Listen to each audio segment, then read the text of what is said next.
നമസ്കാരം.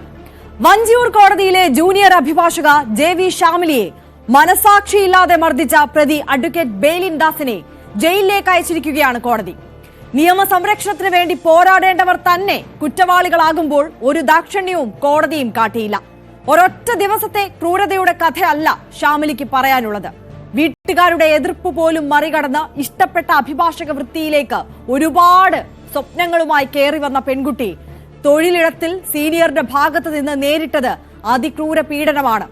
ഗർഭിണിയായിരിക്കുമ്പോൾ പോലും മർദ്ദിച്ച കൊടും ക്രിമിനലായ ഈ അഭിഭാഷകനെ കുറിച്ച് കേരളം ഞെട്ടലോടെയാണ് കേട്ടത്. പ്രതിക്ക് സംരക്ഷണം ഒരുക്കാൻ പ്രമുഖ അഭിഭാഷകരും പാർട്ടി നേതാക്കളും കൈകോർത്തപ്പോൾ നിയമം ഷാമിലിക്ക് നീതി നൽകുന്നത് ഇന്ന് നമ്മൾ കണ്ടു. പരിശോധിക്കാം സ്പോട്ട് ലൈവിൽ ഈ വാർത്ത അടക്കം വിശദമായി. സ്വാഗതം.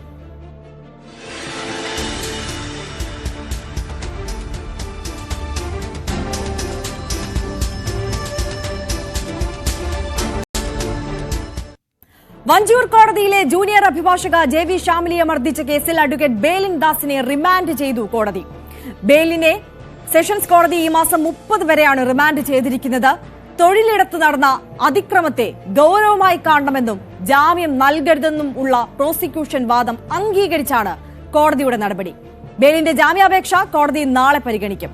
അഡ്വക്കേറ്റ് ഷാമിലി തന്നെ മർദ്ദിച്ചെന്നും കണ്ണട അടിച്ചു പൊട്ടിച്ചെന്നുമായിരുന്നു ബെയിലിൻ ദാസിന്റെ വാദം. അതേസമയം ബെയിലിന് ഒളിത്താവളം ഒരുക്കിയവരെയും തേടുകയാണ് പോലീസ് ഇപ്പോൾ. വി അരുണാണ് ഈ വാർത്തയുടെ കൂടുതൽ വിശദാംശങ്ങളുമായി നമുക്കൊപ്പം ചേരുന്നത്. അരുൺ, ജൂനിയർ അഭിഭാഷകയെ ഒരു വനിതയെ അതിക്രൂരമായി മർദ്ദിച്ച സീനിയറിനെ, ആ വാർത്ത നമ്മൾ കേരളം അതീവ ഗൗരവത്തോടു കൂടിയാണ് ചർച്ച ചെയ്തത്. അതേ ഗൗരവത്തിൽ തന്നെ കോടതിയും ഈ വിഷയം പരിഗണിച്ചില്ലേ?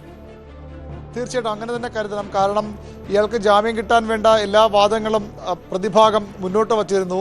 ഷാമിലിയാണ് പ്രശ്നമുണ്ടാക്കിയത്, ഷാമിലിയാണ് പ്രകോപനമുണ്ടാക്കിയത്. അതിനുള്ള തെളിവുകളും ഈ പ്രതിഭാഗം കോടതിയിൽ ജാമ്യാപേക്ഷ റിമാൻഡ് റിപ്പോർട്ടിൻ്റെ വാദം നടക്കുമ്പോൾ ഹാജരാക്കിയിരുന്നു. അയാളുടെ ചെവിയിൽ അടിയേറ്റു, അങ്ങനെ കേൾവിക്കുറവുണ്ടായി, ചെവിയിൽ ഇൻഫെക്ഷൻ ഉണ്ടായി, കണ്ണട പൊട്ടിച്ചു, പുരികത്ത് നഖക്ഷതമുണ്ട്, നഖം കൊണ്ട് ഏറ്റ പാടുണ്ട്. അതെല്ലാം ആക്രമണത്തിന് തെളിവായാണ് ബെയിലിൻ ദാസിൻ്റെ അഭിഭാഷകൻ ഉയർത്തിക്കാട്ടിയത്. പക്ഷേ കോടതി പ്രോസിക്യൂഷൻ്റെ വാദങ്ങളാണ് അംഗീകരിച്ചത്. ഒരു സ്ത്രീയെ, ജൂനിയറായ ഒരു പെൺകുട്ടിയെ അതിക്രൂരമായാണ് ഇയാൾ മർദ്ദിച്ചത്. അതും കോടതിയുടെ അധികാരപരിധിക്ക് കുറച്ച് അകലെ മാത്രം. ഇന്ന് ഇയാൾക്ക് ജാമ്യം നിഷേധിച്ച കോടതിയിൽ നിന്ന് വിളിച്ചാൽ വിളികൾക്ക് ദൂരത്താണ് ഈ ബെയിലിൻ ദാസിൻ്റെ ഓഫീസ്, വക്കീൽ ഓഫീസ്. അവിടെയാണ് ഈ ഒരു അക്രമം നടന്നത്. നേരത്തെ ആര്യ സൂചിപ്പിച്ചതുപോലെ നിയമം സംരക്ഷിക്കേണ്ടവരാണ്, നിയമത്തിൻ്റെ ഗുണങ്ങൾ മറ്റുള്ളവർക്ക് നൽകേണ്ടവരാണ്. അവരാണ് ഇത്തരത്തിൽ, അതിൽ പ്രധാനപ്പെട്ട ഒരാളാണ് ഇത്തരത്തിൽ തൻ്റെ ഓഫീസിൽ വെച്ച്, അവരുടെ തൊഴിലിടത്ത് വെച്ച് ഒരു ജൂനിയർ അഭിഭാഷക അതിക്രൂരമായി മർദ്ദിച്ചത്. എന്തിൻ്റെ പേരിലാണെങ്കിലും അതിക്രൂരമായ മർദ്ദനമായിരുന്നു. എന്നിട്ട് അയാളെ സംരക്ഷിക്കാൻ വക്കീൽ, അഭിഭാഷക സമൂഹത്തിൻ്റെ ഒരു വിഭാഗം വലിയ രീതിയിൽ ശ്രമിച്ചു. ഇയാളെ അറസ്റ്റ് ചെയ്യാൻ പോലീസ് എത്തുമ്പോൾ അവിടെ കയറാൻ സമ്മതിക്കാതെ പോലീസിനെ തടഞ്ഞു. അയാൾക്ക് രക്ഷപ്പെടാൻ വഴിയൊരുക്കി. എന്നിട്ട് ഇന്നലെ ഇയാളുടെ ഓഫീസ് പരിശോധിക്കാൻ വന്ന പോലീസിനെ അവിടെ വീണ്ടും തടഞ്ഞു. ഇയാൾക്ക് ഒളിച്ചു പോകാനുള്ള സംവിധാനങ്ങൾ ഒരുക്കി, ഇയാൾക്ക് ഒളിയിടം ഒരുക്കി നൽകിയവരുണ്ട്. ജനറൽ ബോഡി യോഗം ചേരുമ്പോൾ ഷാമിലിയുടെ ഭാഗത്താണ് തെറ്റെന്ന് വീറോടെ വാദിച്ച വനിതാ അഭിഭാഷകർ അടക്കമുള്ളവരുണ്ട്. ബെയിലിൻ ദാസ് ചെയ്തത് ഗതിയില്ലാതെ ചെയ്തു പോയതാണ്, അയാളെ കുറ്റം പറയാൻ കഴിയില്ല എന്ന് ജനറൽ ബോഡി യോഗത്തിൽ വീറോടെ അവരുടെ നിലപാട് അറിയിച്ചവരുണ്ട്. പക്ഷേ അതെല്ലാം മറികടന്നും ഈ പൊതുസമൂഹം വലിയ ആശങ്കയോട് കൂടിയാണ് വിഷയത്തെ കണ്ടത്. സ്ത്രീകൾക്ക് അവരുടെ തൊഴിലിടങ്ങളിൽ ഇത്തരം അതിക്രമം നേരിടേണ്ടി വരുന്നു. കോടതികളിൽ അത്തരം സംവിധാനങ്ങൾ, നിയമത്തിനപ്പുറത്തേക്കുള്ള ഇന്റേണൽ കമ്മിറ്റികളോ മറ്റ് സംവിധാനങ്ങളോ കോടതികളിലില്ല. അത് വേണമെന്ന ആവശ്യം ഈ ഘട്ടത്തിൽ ഉയർന്നു വരുന്നുണ്ട്. ഏതായാലും സ്വന്തം ജൂനിയറായ അഭിഭാഷകയെ, പെൺകുട്ടിയെ ഈ രീതിയിൽ ക്രൂരമായി മർദ്ദിച്ച ആൾക്ക് ജയിലിലേക്ക് പോകാൻ തന്നെയാണ് തൽക്കാലത്തേക്കെങ്കിലും കോടതി പറഞ്ഞിരിക്കുന്നത്. ഇയാളുടെ ജാമ്യ ഹർജി നാളെ പരിഗണിക്കും. 30-ാം തീയതി വരെയാണ് ഇപ്പോൾ റിമാൻഡ് കാലാവധിയുള്ളത്. പക്ഷേ നാളെ ഇയാളുടെ ജാമ്യ ഹർജി വീണ്ടും കോടതി പരിഗണിക്കും. നാളെ ഇന്ന് കേസ് പരിഗണിച്ച കോടതി അവധിയാണെന്ന സൂചന ഉണ്ട്. എങ്ങനെയെങ്കിലും മറ്റൊരു കോടതിയിലേക്ക് ഇത് മാറ്റാനുള്ള സാധ്യതയും തള്ളിക്കളയാനാകില്ല. ഇയാൾ രക്ഷപ്പെട്ടത് മുതൽ വലിയ പഴി പോലീസ് കേട്ടിരുന്നു. ഇയാളെ അറസ്റ്റ് ചെയ്യാതെ പോലീസ് വീഴ്ചയായി ചൂണ്ടിക്കാണിച്ചിരുന്നു. 3 ദിവസം ഇയാൾക്ക് പുറത്ത് നിൽക്കാൻ, ഈ ഒരു ക്രൂരകൃത്യം ചെയ്ത ശേഷം പുറത്ത് നിൽക്കാൻ കഴിഞ്ഞു. പക്ഷേ പോലീസ് ഇന്നലെ വളരെ കൃത്യമായ ഒരു നീക്കത്തിലൂടെ ഇയാളെ പിടികൂടുകയായിരുന്നു. ഇന്ന് പ്രോസിക്യൂഷൻ്റെ ഭാഗമായി റിമാൻഡ് റിപ്പോർട്ട് സമർപ്പിക്കുമ്പോഴും കൂടുതൽ കടുത്ത വകുപ്പുകൾ ഈ ശ്യാമിലിയുടെ മുഖത്ത് കവിളിലെ പൊട്ടലുണ്ട്. ആ വകുപ്പ് കൂടി ചേർത്താണ് ഇയാൾക്കെതിരെയുള്ള റിമാൻഡ് റിപ്പോർട്ട് കോടതിയിൽ നൽകിയത്. ഏതായാലും അത് കോടതി അംഗീകരിച്ചുകൊണ്ട് ഇയാളെ ജയിലിലേക്ക് അയച്ചിരിക്കുകയാണ്. അരുൺ ഇപ്പോൾ സൂചിപ്പിച്ചതുപോലെ തന്നെ ഒരു തൊഴിലിടത്തിൽ ഈ 2025-ലും ഒരു സ്ത്രീ എത്രത്തോളം അരക്ഷിതയാണ് എന്നുള്ളത് കൂടിയാണ് ഈ കേസ് പുറത്തേക്ക് വന്നപ്പോൾ, ശ്യാമിലിയുടെ പരാതി പുറത്തേക്ക് വന്നപ്പോൾ കേരളം ചർച്ച ചെയ്തത്. ശ്യാമിലി പറയുന്ന ഒരു പ്രധാനപ്പെട്ട കാര്യമുണ്ട്. ഇത് ഒരു ദിവസത്തെ വിഷയമല്ല. ഇതിനു മുമ്പും പലതവണ ബേലിൻദാസിന്റെ മർദ്ദനം ഏൽക്കേണ്ടി വന്നിട്ടുണ്ട്. ഗർഭിണിയായിരിക്കുമ്പോൾ പോലും തന്നെ മർദ്ദിച്ചിട്ടുണ്ട്.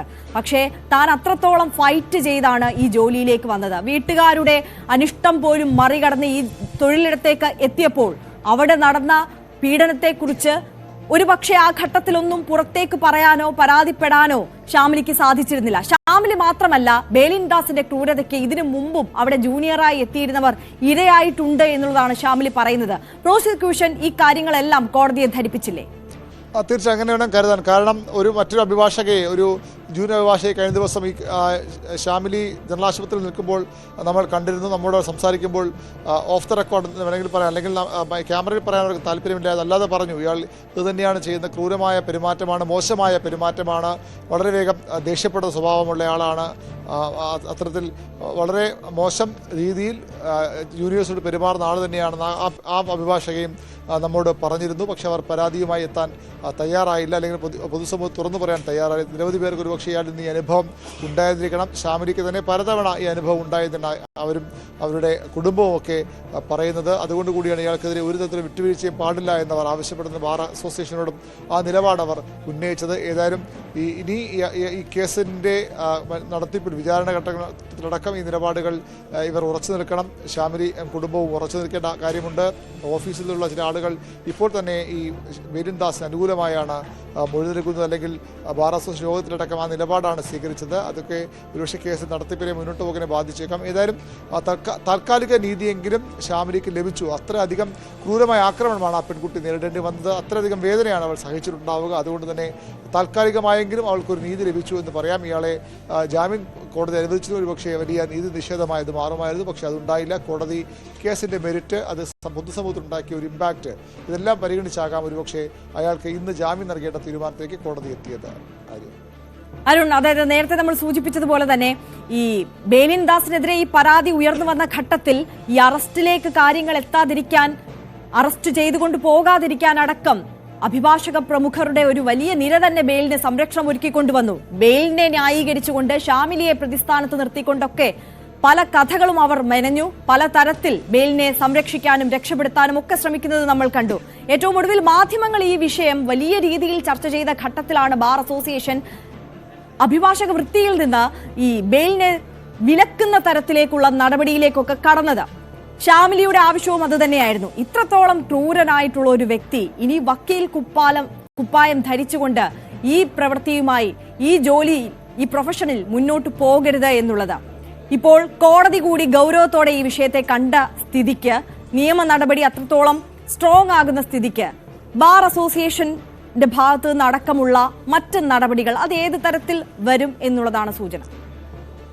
ബാർ അസോസിയേഷന്റെയും ബാർ കൗൺസിലിന്റെയും ഒക്കെ നടപടികൾ തുടർന്നും ഉണ്ടാകുമെന്നാണ് പ്രതീക്ഷിക്കപ്പെടുന്നത്. പക്ഷേ അപ്പോഴും ഇയാളെ രക്ഷിക്കാൻ വല്ലാത്തൊരു ഉത്സാഹം ഈ വക്കീലന്മാർ കാണിച്ചു എന്നുള്ളത് വസ്തുതയാണ്. മാത്രമല്ല, വഞ്ചൂർ കോടതിയിൽ നമുക്കറിയാം എത്രയോ വർഷങ്ങളായി പ്രത്യേക നിയമമാണ്, രാജ്യത്തിൻ്റെ നിയമസംഹിതയ്ക്ക് അപ്പുറത്താണ് അവിടുത്തെ ഒരു കൂട്ടം അഭിഭാഷകരുടെ പ്രവർത്തനം. മാധ്യമങ്ങൾക്ക് കടന്നു ചെല്ലാൻ കഴിയാത്ത ഇടമാണ്. പോലീസിന് വക്കീലന്മാർക്ക് അനിഷ്ടമുണ്ടാകുന്ന തരത്തിൽ കടന്നു ചെല്ലാൻ കഴിയാത്ത ഇടമാണ്. അതായത് ഏതെങ്കിലും ഒരു ക്രിമിനൽ അഭിഭാഷകൻ, അയാൾക്കെതിരെ പോലീസ് കേസെടുത്താൽ അയാൾ അറസ്റ്റ് ചെയ്യണമെങ്കിൽ വക്കീലന്മാർ പറയുന്ന സമയത്ത് പറയുന്നിടത്തേക്ക് പോലീസ് എത്തണം, അല്ലെങ്കിൽ അവർ കോടതിയിൽ ഹാജരാക്കും. അതിനപ്പുറത്തേക്ക് കോടതി വളപ്പിൽ കയറിയോ വക്കീൽ ഓഫീസിൽ കയറിയോ ഒരു പ്രതിയെ പിടികൂടാനുള്ള അധികാരം പോലീസിനില്ല. പോലീസിന് അധികാരമില്ലാത്തത് കൊണ്ടല്ല, അത് അനുവദിക്കില്ല. അഭിഭാഷകർ ഈ ബേലിൻദാസിനെ രക്ഷപ്പെടാൻ ശ്രമിച്ചത് ആ രീതിയിലാണ്. മാധ്യമങ്ങൾക്കെതിരെ ആ രീതിയുണ്ട്. മാധ്യമങ്ങൾ എല്ലായിടവും റിപ്പോർട്ട് ചെയ്തതുപോലെ കോടതിയും റിപ്പോർട്ട് ചെയ്യുന്നു. രാജ്യത്തെ മറ്റൊരു കോടതിയിൽ ഇല്ലാത്ത ഒരു അപ്രഖ്യാപിത വിലക്കാണ് തിരുവനന്തപുരം മഞ്ചൂർ കോടതിയിൽ അവിടെ നേരത്തെ ഈ അഭിഭാഷക സമൂഹം മാധ്യമങ്ങൾക്ക് ഏർപ്പെടുത്തിയിട്ടുള്ളത്. അത് ഈ വിഷയവുമായി ബന്ധപ്പെട്ടും അത്തരം വിലക്കുകളുണ്ട്. ഇന്ന് രാവിലെ ഒരു ചാനലിൻ്റെ റിപ്പോർട്ടറെ മർദ്ദിക്കാൻ ശ്രമിച്ചു, പിടിച്ചു തള്ളിയ വിഷയമുണ്ടായിരുന്നു. നമ്മുടെ ഒരു ക്യാമറാമാനെതിരെയും ഇന്ന് കയ്യേറ്റ ശ്രമമുണ്ടായി. നമ്മുടെ അരുൺ ഈ വാർത്ത റിപ്പോർട്ട് ചെയ്യാൻ നിൽക്കുമ്പോൾ, അത് കോടതിക്കകത്തല്ല, കോടതിക്ക് പുറത്ത് റോഡിൽ ക്യാമറയുമായി നിൽക്കുമ്പോൾ അഭിഭാഷകർ വളഞ്ഞു വെച്ച ഒരു സംഭവം ഉണ്ടായിരുന്നു. മൊബൈൽ പിടിച്ചു വാങ്ങി തല്ലി പൊട്ടിക്കാൻ ശ്രമിച്ച സംഭവമുണ്ട്. ഈ അഭിഭാഷകർക്ക് മഞ്ചൂർ കോടതിയിൽ അത്തരം വിഷയങ്ങൾ നേരത്തെയും ഉള്ളതാണ്, ഇപ്പോഴും ഉള്ളതാണ്. അവർക്ക് പ്രത്യേക രീതിയാണ് അവിടെ, അല്ലെങ്കിൽ അവർക്ക് പ്രത്യേക നിയമമാണ്. മജിസ്ട്രേറ്റുമാർക്ക് പോലും ഇവർക്കെതിരെ ശബ്ദിക്കാൻ കഴിയില്ല. മജിസ്ട്രേറ്റുമാർ കഴിഞ്ഞ ദിവസങ്ങളിൽ ഏതാനും വർഷങ്ങൾക്ക് മുമ്പ് ഒരു വനിതാ മജിസ്ട്രേറ്റിനെ ചേംബറിൽ കയറി ഭീഷണിപ്പെടുത്തുകയും അവരെ ജോലി ചെയ്യാൻ കഴിയാത്ത അവസ്ഥ ഉണ്ടാക്കിയതുമൊക്കെ നമ്മൾ കണ്ടതാണ്. തങ്ങൾക്ക് അഹിതമായി ആര് എന്ത് പറഞ്ഞാലും പ്രവർത്തിച്ചാലും അവരെ നേരിടുക എന്നുള്ളത് അത് നിയമത്തിൻ്റെ വഴിയുടെ അല്ല, പക്ഷേ കയ്യൂക്കുകൊണ്ട് അവരുടെ തിണ്ണമെടുക്കുകൊണ്ട് നേരിടുക എന്നുള്ളത് മഞ്ചൂർ കോടതിയിലെ വക്കീലന്മാരുടെ ഒരു പൊതു സ്വഭാവമാണ്. അതിൽ പലപ്പോഴും മാധ്യമങ്ങൾ അതിന് ഇരയായിട്ടുണ്ട്, പോലീസുകാർ ഇരയായിട്ടുണ്ട്, RPF ഉദ്യോഗസ്ഥർ ഇരയായിട്ടുണ്ട്. എന്തിനേറെ പറയുന്നു, മജിസ്ട്രേറ്റുമാർ പോലും ആ ധാർഷ്ട്യത്തിന്, ആ തെമ്മാടിത്തത്തിന് ഇരകളായിട്ടുണ്ട്. ഏറ്റവും ഒടുവിൽ തങ്ങളുടെ സഹപ്രവർത്തകയായ ഒരു പെൺകുട്ടിയെ കൂടിയാണ് അവരുടെ ഈ ധാർഷ്ട്യം അല്ലെങ്കിൽ അവരുടെ ഈ അഹങ്കാരത്തിന് ഇരയായി മാറിയത്. അവിടെയും ഈ പെൺകുട്ടിക്ക് സംരക്ഷണം നൽകുന്നതിന് പകരം ഒരു കൂട്ടം അഭിഭാഷകരെങ്കിലും, അഭിഭാഷക സമൂഹം പൊതുവിൽ ഈ വിഷയത്തിൽ അവർക്കൊപ്പം നിന്നു എന്ന് നമുക്ക് തോന്നുമെങ്കിലും വലിയൊരു വിഭാഗം ഈ പെൺകുട്ടിക്കെതിരെ, ഈ മർദ്ദിച്ച ബേലിൻ ദാസ് എന്ന അഭിഭാഷകനെതിരെ, ഇപ്പോൾ സബ് ജയിലിൽ കഴിയുന്ന ഈ ബേലിൻ ദാസിനെതിരെ കടുത്ത പിന്തുണയുമായി അയാൾക്കൊപ്പം നിന്നു എന്നതുകൂടി നമ്മൾ കണ്ടുപോകേണ്ടതാണ്. അരുൺ, ഒരു കാര്യം കൂടി കൂട്ടിച്ചേർക്കേണ്ടതുണ്ട്. അഭിഭാഷകർ മാത്രമല്ല, ഈ പാർട്ടി നേതാക്കളും ഇത്തരത്തിൽ കവചം തീർത്തുകൊണ്ട് രംഗത്തേക്ക് വരുന്നതും നമ്മൾ കണ്ടു. അതിനിടയിൽ സോഷ്യൽ മീഡിയയിൽ അടക്കം ഈ ബേലിൻ ദാസിന്റെ രാഷ്ട്രീയ പശ്ചാത്തലം സംബന്ധിച്ചും വലിയ ചർച്ചകളും തർക്കങ്ങളും ഒക്കെ നടന്നില്ലേ? തീർച്ചയായിട്ടും ബേലിൻ ദാസിന് സംരക്ഷണം ഉണ്ടായി, ഇല്ലെങ്കിൽ 3 ദിവസം അയാൾക്ക് ഇങ്ങനെ പിടിച്ചെടുക്കാൻ കഴിയില്ല എന്നൊരു വിലയിരുത്തൽ പൊതുവിലുണ്ട്. ഇയാളുടെ രാഷ്ട്രീയം സംബന്ധിച്ചും വലിയ ചർച്ചകൾ ഉയർന്നു വന്നതാണ്. 2011 മറ്റോ ഇയാൾ CPM-ന്റെ 2015 തോന്നുന്നു, CPM-ന്റെ പാർട്ടി ചിഹ്നത്തിൽ സ്ഥാനാർത്ഥിയായി പൂന്തുറ വാർഡിൽ മത്സരിച്ചു വന്ന് പരാജയപ്പെട്ടു. ഇയാൾ കേരള കോൺഗ്രസിൻ്റെ നേതാവിനോട് പരാജയപ്പെടുകയായിരുന്നു. അതിനു മുമ്പ് ഇയാൾ കോൺഗ്രസ് പ്രവർത്തകനായിരുന്നു, കോൺഗ്രസിൻ്റെ പ്രാദേശിക ഭാരവാഹിയായിരുന്നു. ഈ CPM-ൽ നിന്ന് വിട്ട ശേഷം ഇയാൾ CPI-യുടെ ഭാഗമായി പ്രവർത്തിക്കാൻ കുറച്ചുനാൾ പ്രവർത്തിച്ചിരുന്നു. അവിടെ നിന്ന് വീണ്ടും 2022 കോൺഗ്രസിൻ്റെ സംഘടനയിൽ കോൺഗ്രസിൽ അംഗത്വം എടുത്തു എന്നാണ് നമുക്ക് ലഭിക്കുന്ന വിവരം. ഇപ്പോൾ ഇയാൾ പ്രവർത്തിക്കുന്നത് സംഘടനയും കോൺഗ്രസുമായി ബന്ധമുള്ളതാണ്, അല്ലെങ്കിൽ കോൺഗ്രസ്സുകാർ കൂടി ഉൾപ്പെട്ട ഒരു അഭിഭാഷക സംഘടനയിലാണ് പ്രവർത്തിക്കുന്നത്. ഇയാളെ ജാമ്യത്തിനെടുക്കാൻ വന്ന അഭിഭാഷകനും അയാളെ ഇന്നലെ ഇയാൾ സ്റ്റേഷനിലാകുമ്പോൾ അയാളെ കാണാൻ വന്ന അഭിഭാഷകർക്കുമൊക്കെ വലിയ രീതിയിൽ ഈ കോൺഗ്രസ് ബന്ധമുണ്ട് എന്നുള്ളതും വസ്തുതയാണ്. ഇയാളുടെ രാഷ്ട്രീയ ബന്ധം ആ രീതിയിൽ പരസ്പര ആരോപണ പ്രത്യാരോപണങ്ങൾ ഇരു പാർട്ടികളും മുന്നോട്ട് വയ്ക്കുന്നുണ്ട്. കോൺഗ്രസ് CPM പറയുന്നു, പ്രതിപക്ഷ നേതാവ് പറയുന്നു പാർട്ടി ബന്ധുവിനെ സംരക്ഷിക്കാൻ ശ്രമിച്ചു, ഇയാൾ പിടികൂടുന്നതിന് മുമ്പുള്ള കഥയാണ് ഞാൻ പറയുന്നത്. എന്നാൽ CPM പറയുന്നത് പൂർണ്ണമായും ഇയാൾ കോൺഗ്രസ്സുകാരൻ 2022 മുതൽ കോൺഗ്രസ് അനുഭാവിയും കോൺഗ്രസിൻ്റെ അംഗത്വമുള്ള ആളുമാണെന്ന് CPM പറയുന്നു. ഏതായാലും ഏതൊക്കെ കോണുകളിൽ നിന്ന് ഇയാൾക്ക് വലിയ സംരക്ഷണം കിട്ടി എന്നുള്ളത് വസ്തുതയാണ്. ആ സംരക്ഷണം നൽകിയവർക്കെതിരെ കൂടി നടപടി ഉണ്ടാകുമോ എന്നാണ് അറിയേണ്ടത്. അത്തരം നീക്കങ്ങൾ പോലീസ് നടത്തുന്ന സൂചനകളുണ്ട്. ഏതായാലും അതും വരും ദിവസങ്ങളിൽ ഏത് രീതിയിലേക്കാകും ഇത് പോകുന്നതെന്ന് നമുക്ക് വ്യക്തമാകും. തീർച്ചയായും VV അരുണാണ് സമഗ്രമായ വിവരങ്ങൾ നൽകിയത്. യുവ അഭിഭാഷകയെ മർദ്ദിച്ച ക്രൂരനായ അഡ്വക്കേറ്റ് ബേലിൻ ദാസിന്, സീനിയറിന് ഇനി ജയിലിലേക്ക്, ബേലിൻ ദാസിനെ ജയിലിലേക്ക് വിട്ടിരിക്കുകയാണ് കോടതി. ഈ മാസം 30 വരെയാണ് റിമാൻഡിൽ അയച്ചിരിക്കുന്നത്. മറ്റു വാർത്തകളിലേക്ക്. തലസ്ഥാനത്ത് ആളൊഴിഞ്ഞ പറമ്പിൽ യുവതിയുടെ കത്തിക്കരിഞ്ഞ മൃതദേഹം കണ്ടെത്തി. കൈമനത്ത് കഴിഞ്ഞ ദിവസം രാത്രിയാണ് സ്ത്രീ തീ പൊള്ളലേറ്റ് മരിച്ചത്. കരുമം സ്വദേശി ഷീജയാണ് മരിച്ചത്. ആത്മഹത്യ എന്നാണ് പ്രാഥമിക നിഗമനം. അതേസമയം മരണത്തിൽ ദുരൂഹതയുണ്ടെന്ന് ആരോപിച്ച് കുടുംബം രംഗത്തെത്തിയിരിക്കുകയാണ്. ആദ്യം പ്രതികരണത്തിലേക്ക്. ഇവിടെ ഒരു പയ്യനുമായിട്ട് ഇവർക്ക് ബന്ധമുണ്ടായിരുന്നു. അപ്പം അതിൻ്റെ പേര് സജ്ജി എന്നാണ്. ഇപ്പോൾ പറഞ്ഞു കഴിഞ്ഞാൽ അപ്പോൾ അവർ തങ്ങളിൽ ബന്ധങ്ങൾ ഉണ്ടായിരുന്നു. അപ്പം ഇതിനു മുമ്പ് പലതവണ ഞാൻ അവൾ പറഞ്ഞിട്ടുണ്ട്, വിലക്കിയിരുന്നു. പക്ഷെ അതൊന്നും പുള്ളിക്കാരി കേട്ടിട്ടില്ല. അപ്പം എൻ്റെ അമ്മയുടെ അനുജത്തിൻ്റെ മകളാണ് പുള്ളിക്കാരി. അപ്പം ഏതാണ്ട് 50 വയസ്സിനോടടുത്ത് പ്രായമുണ്ട് പുള്ളിക്കാരിക്ക്. അപ്പം ഈ ബന്ധം ശരിയല്ല, അപ്പോൾ വിവാഹിതയല്ല.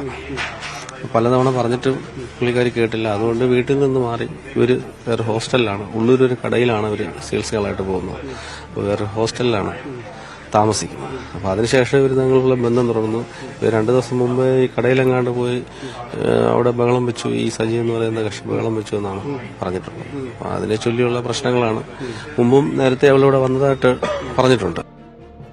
കഴിഞ്ഞ രാത്രി നിലവിളി കേട്ടുവെന്നും പുറത്തിറങ്ങി നോക്കിയപ്പോൾ ശരീരത്തിൽ തീ പടർന്ന നിലയിൽ സ്ത്രീയെ കാണുകയായിരുന്നുവെന്നും അയൽവാസി പ്രതികരിച്ചു.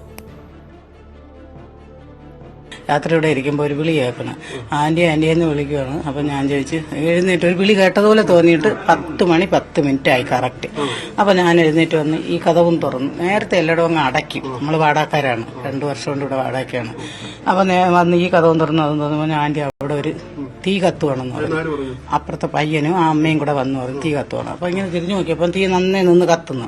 അപ്പോൾ ആ പയ്യ ഓടിച്ചെന്ന് മതിലിൽ കൂടെ ഇങ്ങനെ നോക്കിയിട്ട് ആൻറ്റി ഒരു സ്ത്രീ നിന്ന് കത്തുവാണെന്ന് പറഞ്ഞു. ഞാൻ പറഞ്ഞു പോലീസിനെ വിളിക്ക്, റെസിഡൻസിൽ അറിയിക്കാന്ന് പറഞ്ഞു. ഇത്രയും പറഞ്ഞു.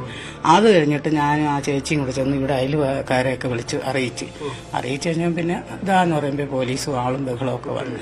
അതിനുശേഷം പിന്നെ ഒന്നും പോലീസ് ഓഫീസർമാർ വന്ന് എന്നോട് കാര്യങ്ങൾ ചോദിച്ചു, ഇതുപോലെ പറഞ്ഞു. ആത്മഹത്യ എന്നാണ് പ്രാഥമിക നിഗമനമെങ്കിലും കൂടുതൽ അന്വേഷണം നടത്തുമെന്ന് ഡിസിപി നകുൽ ദേശ്മുഖ് പ്രതികരിച്ചു. ഇപ്പോൾ കിട്ടിയ ഇൻഫർമേഷനിൽ ഇത് ഫോറൻസിക് പരിശോധന എല്ലാം നടക്കുന്നുണ്ട്. അതിന്റെ ഈ എക്സാക്ട് തീ എങ്ങനെ പറ്റി അത് നമുക്ക് ഫോറൻസിക് പരിശോധന ശേഷം മനസ്സിലാവും. വീട്ടുകാരൊക്കെ എന്നോട് സംസാരിച്ചിട്ട് അവർ കുറച്ച് സംശയം പറയുന്നുണ്ട്. ഇവിടുത്തെ ഒരാളിനോട് ഒരു പ്രേമമുണ്ടായിരുന്നു, പ്രണയത്തിലായിരുന്നു. അത് ബന്ധപ്പെട്ട ഇൻഫർമേഷൻ ഉണ്ട്. അത് നമ്മുടെ പോലീസ് ഇപ്പോൾ എല്ലാം വെരിഫൈ ചെയ്യുന്നുണ്ട്. ഇത് ബന്ധപ്പെട്ട ഇൻവെസ്റ്റിഗേഷൻ ഇപ്പോൾ ജസ്റ്റ് സ്റ്റാർട്ട് ചെയ്തതേ ഉള്ളൂ. ഫോറൻസിക് പരിശോധനയും ബാക്കി എല്ലാ കാര്യങ്ങൾ കിട്ടിയ ശേഷം നമുക്ക് ഏകദേശം എന്ത് കാരണമാണ്, അതിന്റെ കൂടെ തന്നെ എങ്ങനെ ഈ തീപ്പെട്ടി എങ്ങനെയാണ്, അതെല്ലാം നമുക്ക് ഐഡന്റിഫൈ ചെയ്യാൻ പറ്റും. പ്രതിയെന്ന് കുടുംബം ആരോപിക്കുന്ന സജികുമാറിനെ കരമന പോലീസ് കസ്റ്റഡിയിലെടുത്തിട്ടുണ്ട്. വി വിനോദാണ് വാർത്തയുടെ കൂടുതൽ വിശദാംശങ്ങളുമായി നമുക്കൊപ്പം ചേരുന്നത്. വിനോദ്, പ്രാഥമികമായ ആത്മഹത്യ എന്ന് പറയുമ്പോഴും ദുരൂഹത ബാക്കിയാവുകയാണല്ലോ ഈ കേസിൽ. അറിയ കരിമം സ്വദേശിയാണ്, കൈമനത്താണ് ഈ മൃതദേഹം കണ്ടെത്തിയത്. പക്ഷേ സജിയുടെ വീട്ടിലേക്ക് നേരത്തെ തന്നെ വന്നിട്ടുണ്ട് എന്ന സൂചനയാണ്. ഷീജയും സജിയുമായി കുറേ നാളുകളായി അടുപ്പത്തിലായിരുന്നു. അതുകൊണ്ട് തന്നെ കൈമനത്തെ വീടറിയാം, ആ ഭാഗങ്ങൾ അറിയാം. അതുകൊണ്ട് തന്നെ അവിടേക്ക് എത്തി പ്രാഥമികമായി കരുതുന്നത് ഇതൊരു ആത്മഹത്യ എന്ന നിലയ്ക്ക് തന്നെയാണ്. കാരണം സജിയുമായി അടുത്തതോടുകൂടി ഷീജയുടെ വീട്ടുകാർ ഇതിൽ നിന്ന് വിലക്കി. എന്നാൽ ബന്ധത്തിൽ നിന്ന് പിന്മാറാൻ തയ്യാറായിരുന്നില്ല. അതുകൊണ്ട് തന്നെ അവരുടെ വീട്ടിലേക്ക്, കരിമത്തെ വീട്ടിലേക്ക് ഇവർക്ക് പോകാൻ കഴിയുമായിരുന്നില്ല. തിരുവനന്തപുരം മെഡിക്കൽ കോളേജ് ആശുപത്രിക്കടുത്ത് ഉള്ളൂരിൽ ഒരു സ്വകാര്യ സ്ഥാപനത്തിൽ ജീവനക്കാരിയായി ഷീജ തുടരുകയായിരുന്നു. അതിനടുത്ത് തന്നെ ഒരു ഹോസ്റ്റലിലായിരുന്നു ഇവരുടെ താമസം. സ്വന്തം വീട്ടിലേക്ക് പോയിരുന്നില്ല. എന്നാൽ അടുത്തിടെ സജിയുമായി തെറ്റുന്ന ഒരു സാഹചര്യം ഉണ്ടായി. സജിക്ക് മറ്റൊരു യുവതിയുമായി അടുപ്പമുണ്ട് എന്ന തരത്തിലുള്ള ചില വിവരങ്ങൾ ലഭിച്ചതോടെയാണ് ഈ ബന്ധത്തിൽ വിള്ളൽ വീഴുന്നത്. മാത്രമല്ല ഷീജയുടെ അനുജത്തി, അമ്മയും അനുജത്തിയുമാണ് കരിമത്തെ വീട്ടിലുള്ളത്. ഇതിൽ അനുജത്തി പറയുന്നത് പലപ്പോഴായി ഷീജയിൽ നിന്ന് സജി പണം വാങ്ങിയിരുന്നു എന്നാണ്. മാത്രമല്ല നഗ്ന ദൃശ്യങ്ങൾ ഇരുവരും സൗഹൃദത്തിലായിരുന്നപ്പോൾ എടുത്ത ഫോട്ടോകൾ ഇത് കയ്യിൽ സൂക്ഷിച്ചിരുന്നു. ഈ ഫോട്ടോ കാണിച്ച് ഭീഷണിപ്പെടുത്തി പലപ്പോഴായി ഈ വൻ തുകകൾ യുവതിയിൽ നിന്ന് വാങ്ങിയിരുന്നു എന്ന കാര്യം കൂടി പറയുന്നുണ്ട്. ഇവർ അവിവാഹിതയാണ്. ഇന്നലെ രാത്രി 10:10 കൂടിയാണ് ഒരു നിലവിളി ശബ്ദം കേൾക്കുന്നത്.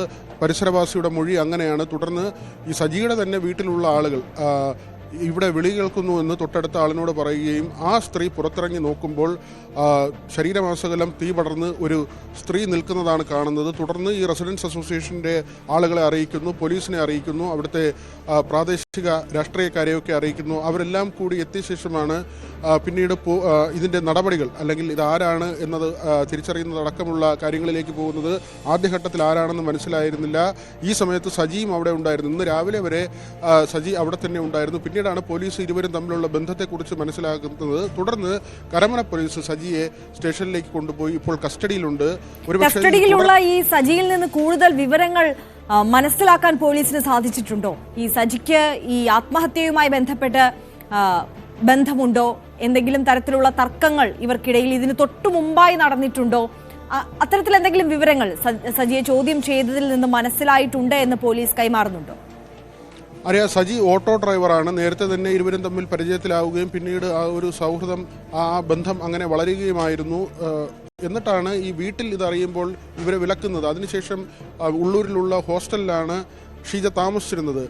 ഇവിടെ സജിയെക്കുറിച്ചുള്ള ചില വിവരങ്ങൾ ലഭിക്കുന്നത് ഇയാൾക്ക് മറ്റൊരു സ്ത്രീയുമായി അടുപ്പമുണ്ടായി എന്ന വിവരങ്ങൾ പുറത്തു വരുന്നുണ്ട്. ഈ കാര്യമാണ് ഇരുവരും തമ്മിലുള്ള തർക്കത്തിലേക്ക് വഴിവെക്കുന്നത്. ആദ്യത്തെ ഈ ഒരു സൗഹൃദം തടസ്സപ്പെടുന്നതിന് അല്ലെങ്കിൽ അതിനുള്ളിൽ പ്രശ്നങ്ങൾ ഉണ്ടാകുന്നതിന് ഇതാണ് കാരണമായതായി പറയുന്നത്. ഇപ്പോൾ പോലീസ് വിശദമായി ചോദ്യം ചെയ്യുന്നുണ്ട്. ഇതിൽ രണ്ട് കാര്യങ്ങളാണ്. ഒന്ന്, എങ്ങനെയാണ് കൈമനത്ത് സജിയുടെ വീടിനോട് ചേർന്ന പറമ്പിലേക്ക് ഈ 50 വയസ്സുകാരി എത്തിയത് എന്നതാണ്. അവർ സ്വമേധയാ വന്ന് ഒരുപക്ഷെ ആ സജിയോടുള്ള വൈരാഗ്യം മനസ്സിൽ സൂക്ഷിച്ച് അല്ലെങ്കിൽ ആ ദേഷ്യം കൊണ്ട് അവിടെ വന്ന് ആത്മഹത്യ ചെയ്തതാകാം. നേരത്തെ തന്നെ ഈ വീട് പരിചയമുണ്ടായിരുന്നിരിക്കണം. അങ്ങനെ അവിടേക്ക് എത്തിയതാകാനുള്ള സാധ്യത.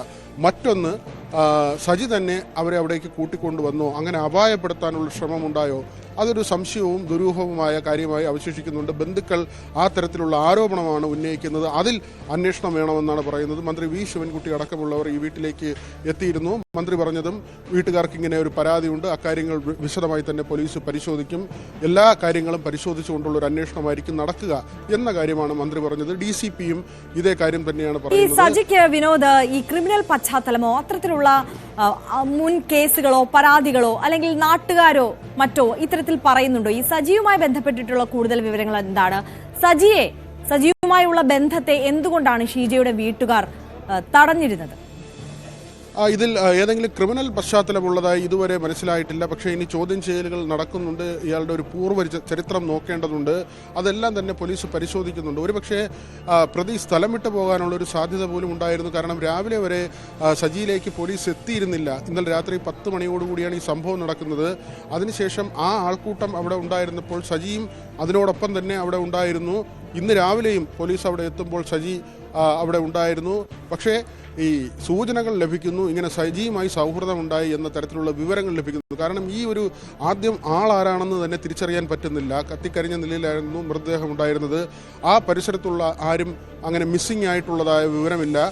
അതുകൊണ്ട് തന്നെ ചില ആശയക്കുഴപ്പങ്ങളുണ്ട്. ഇത് എവിടെ നിന്നാണ് ഈ മൃതദേഹം അല്ലെങ്കിൽ ആ സ്ത്രീ അവിടെ എത്തിയത് എന്നത് സംബന്ധിച്ചുള്ള ചോദ്യമുണ്ടായിരുന്നു. ഇവിടെ വ്യക്തമാകേണ്ട കാര്യം ഇതാണ്. ഒന്ന്, നേരിട്ട് അവിടെ എത്തി ഷീജ സ്വയം ജീവനൊടുക്കാൻ തീരുമാനിച്ചു അങ്ങനെ നടന്ന ആത്മഹത്യയാണോ, അതല്ലെങ്കിൽ സജിയുടെ പ്രേരണയാൽ അവിടെ എത്തിയോ, സജി കൂട്ടിക്കൊണ്ടുവന്നതാണോ, എന്തെങ്കിലും തരത്തിൽ അപായപ്പെടുത്തിയതാണോ എന്ന ഒരു സംശയമാണ്.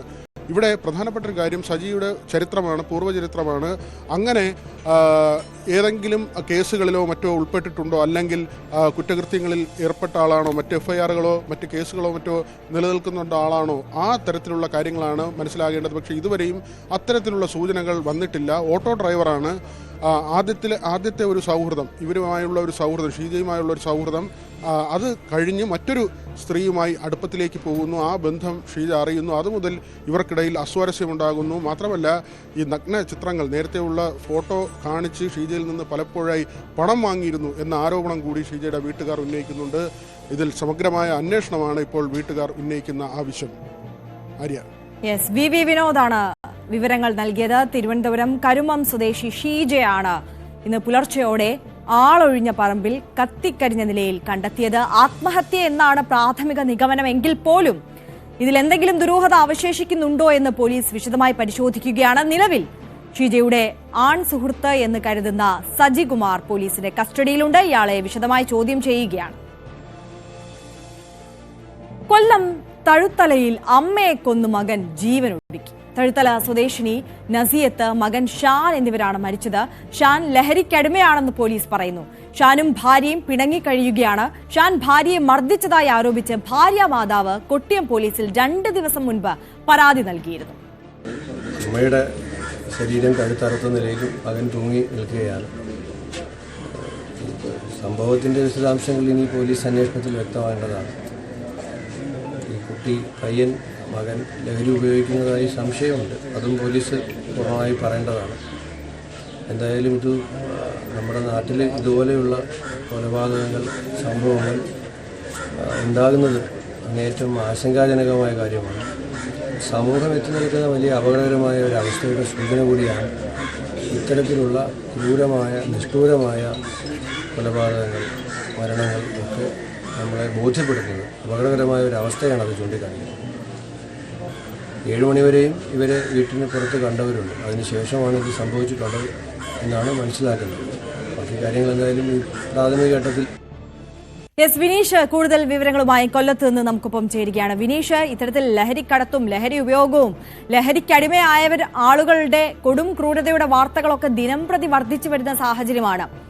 ഈ ഷാനെ കുറിച്ച് ബന്ധുക്കൾക്കും നാട്ടുകാർക്കും ഒക്കെയുള്ള ഒരു പൊതുവെയുള്ള ഒരു അഭിപ്രായം എങ്ങനെയാണ്? എന്ത് ചെയ്യുന്ന, ഏത് ജോലി ചെയ്യുന്ന ഒരു വ്യക്തിയായിരുന്നു ഇയാൾ? എത്ര കാലമായി ഇത്തരത്തിൽ ലഹരിക്കടിമയായി ആയിരുന്ന ഒരു വ്യക്തിയാണ്? എന്തൊക്കെ കാര്യങ്ങളാണ് പോലീസ് നൽകുന്നത്? ആര്യ, കൊല്ലം കൊട്ടിയത്ത് അമ്മയും മകനും വീടിനുള്ളിൽ മരിച്ച സംഭവത്തിൽ മകൻ ഷാൻ ലഹരിക്ക് അടിമയായിരുന്നു എന്ന് തന്നെയാണ് പോലീസ് പറയുന്നത്. അത്തരത്തിലുള്ളൊരു നിഗമനത്തിലേക്കാണ് ഇപ്പോൾ എത്തിയിരിക്കുന്നത്. ഇയാൾ വീടിനുള്ളിൽ തൂങ്ങി മരിച്ച നിലയിലായിരുന്നു ഇന്ന് കണ്ടെത്തിയത്. ആ കഴുത്ത് മുറിഞ്ഞ നിലയിൽ അമ്മ നസീത്തിന്റെ മൃതശരീരവും നിലത്ത് കിടക്കുകയായിരുന്നു വീടിനുള്ളിൽ. ഇന്ന് 7 മണിവരെ ഇരുവരെയും ഇവരുടെ വീടിന് മുന്നിൽ അയൽവാസികൾ കണ്ടിരുന്നു എന്നാണ് പോലീസ് മൊഴി നൽകിയിരിക്കുന്നത്. നിരന്തരം പ്രശ്നങ്ങൾ ഈ വീട്ടിൽ ഉണ്ടായിരുന്നു എന്ന് പറയപ്പെടുന്നുണ്ട്. അയൽവാസികൾ അത്തരത്തിലുള്ള ഒരു മൊഴിയും പോലീസിന് നൽകിയിട്ടുണ്ട്. 2 ദിവസം മുൻപ് ഭാര്യയുമായി ഇയാൾ വഴക്കുണ്ടായതിനെ തുടർന്ന് ഭാര്യ പിണങ്ങി പോവുകയും ഭാര്യ മാതാവ് കൊട്ടിയം പോലീസിൽ ഇയാൾക്കെതിരെ ഒരു പരാതി നൽകുകയൊക്കെ ചെയ്തിരുന്നു. ഇന്ന് ഈ കൃത്യം നടക്കുന്നതിന് മുൻപ് തന്നെ ഈ മാതാവ് നസിയത്ത് എന്ന ഇയാളുടെ മാതാവ് ഫോണിലൂടെ ബന്ധുക്കളുമായി സംസാരിച്ചപ്പോഴാണ് മകന്റെ അക്രമങ്ങളെ കുറിച്ച് പറയുകയൊക്കെ ചെയ്തിരുന്നു. തുടർന്ന് താൻ ജീവനെടുക്കുകയാണെന്ന് പറയുകയും ചെയ്തു എന്നാണ് ബന്ധുക്കൾ പോലീസിന് മൊഴി നൽകിയിരിക്കുന്നത്. തുടർന്ന് ഫോൺ വിളിച്ചിട്ട് കിട്ടാത്തതിനെ തുടർന്നാണ്, ഇവർ എടുക്കാത്തതിനെ തുടർന്നാണ് നാട്ടുകാർ വീട്ടിൽ വരികയും നോക്കുകയും ചെയ്ത് അങ്ങനെയാണ് ഇരുവരുടെയും മരണം അറിയുന്നത്. തൂങ്ങി മരിച്ച നിലയിൽ മകനെ കാണുകയും മാതാവ് കഴുത്തറുത്ത നിലയിൽ നിലത്ത് കിടക്കുകയും ചെയ്തു. അങ്ങനെയാണ് പോലീസ് വിവരം അറിയുകയും പോലീസ് ചെയ്തത്.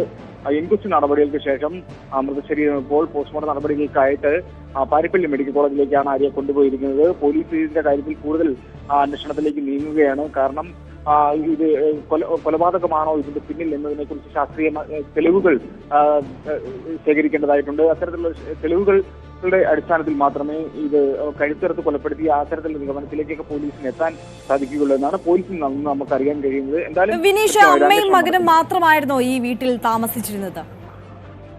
ആര്യ, ഇയാൾ വിവാഹിതനായിരുന്നു. ഇയാളുടെ ഭാര്യയുമായിട്ട് വഴക്കിട്ടതിനെ തുടർന്ന് ഭാര്യ പിണങ്ങിപ്പോയ സാഹചര്യം ഉണ്ടായിരുന്നു. അങ്ങനെ ഇയാളും മാതാവും മാത്രമായിരുന്നു വീട്ടിൽ താമസിച്ചു വന്നിരുന്നത്. ലഹരിക്ക് അടിമപ്പെട്ട ഒരാളായിരുന്നു എന്നാണ് പറയുന്നത്. പോലീസ് ഇവരുടെ വീട്ടിൽ നിന്നും ഇയാൾ ഉപയോഗിച്ചതായിട്ട് സംശയിക്കുന്ന ചില ലഹരി ഉൽപ്പന്നങ്ങൾ കണ്ടെത്തുകയും ചെയ്തിട്ടുണ്ട് എന്നാണ് പോലീസിന് അറിയാൻ കഴിയുന്നത്. എന്തായാലും കൃത്യമായിട്ടുള്ള ഒരു അന്വേഷണം കൊട്ടിയം പോലീസ് നടത്തുന്നുണ്ട് എന്നാണ് നമുക്കറിയുന്നത്. ആര്യ. എസ് വിനീഷാണ് വിശദമായ വിവരങ്ങൾ നൽകിയത്.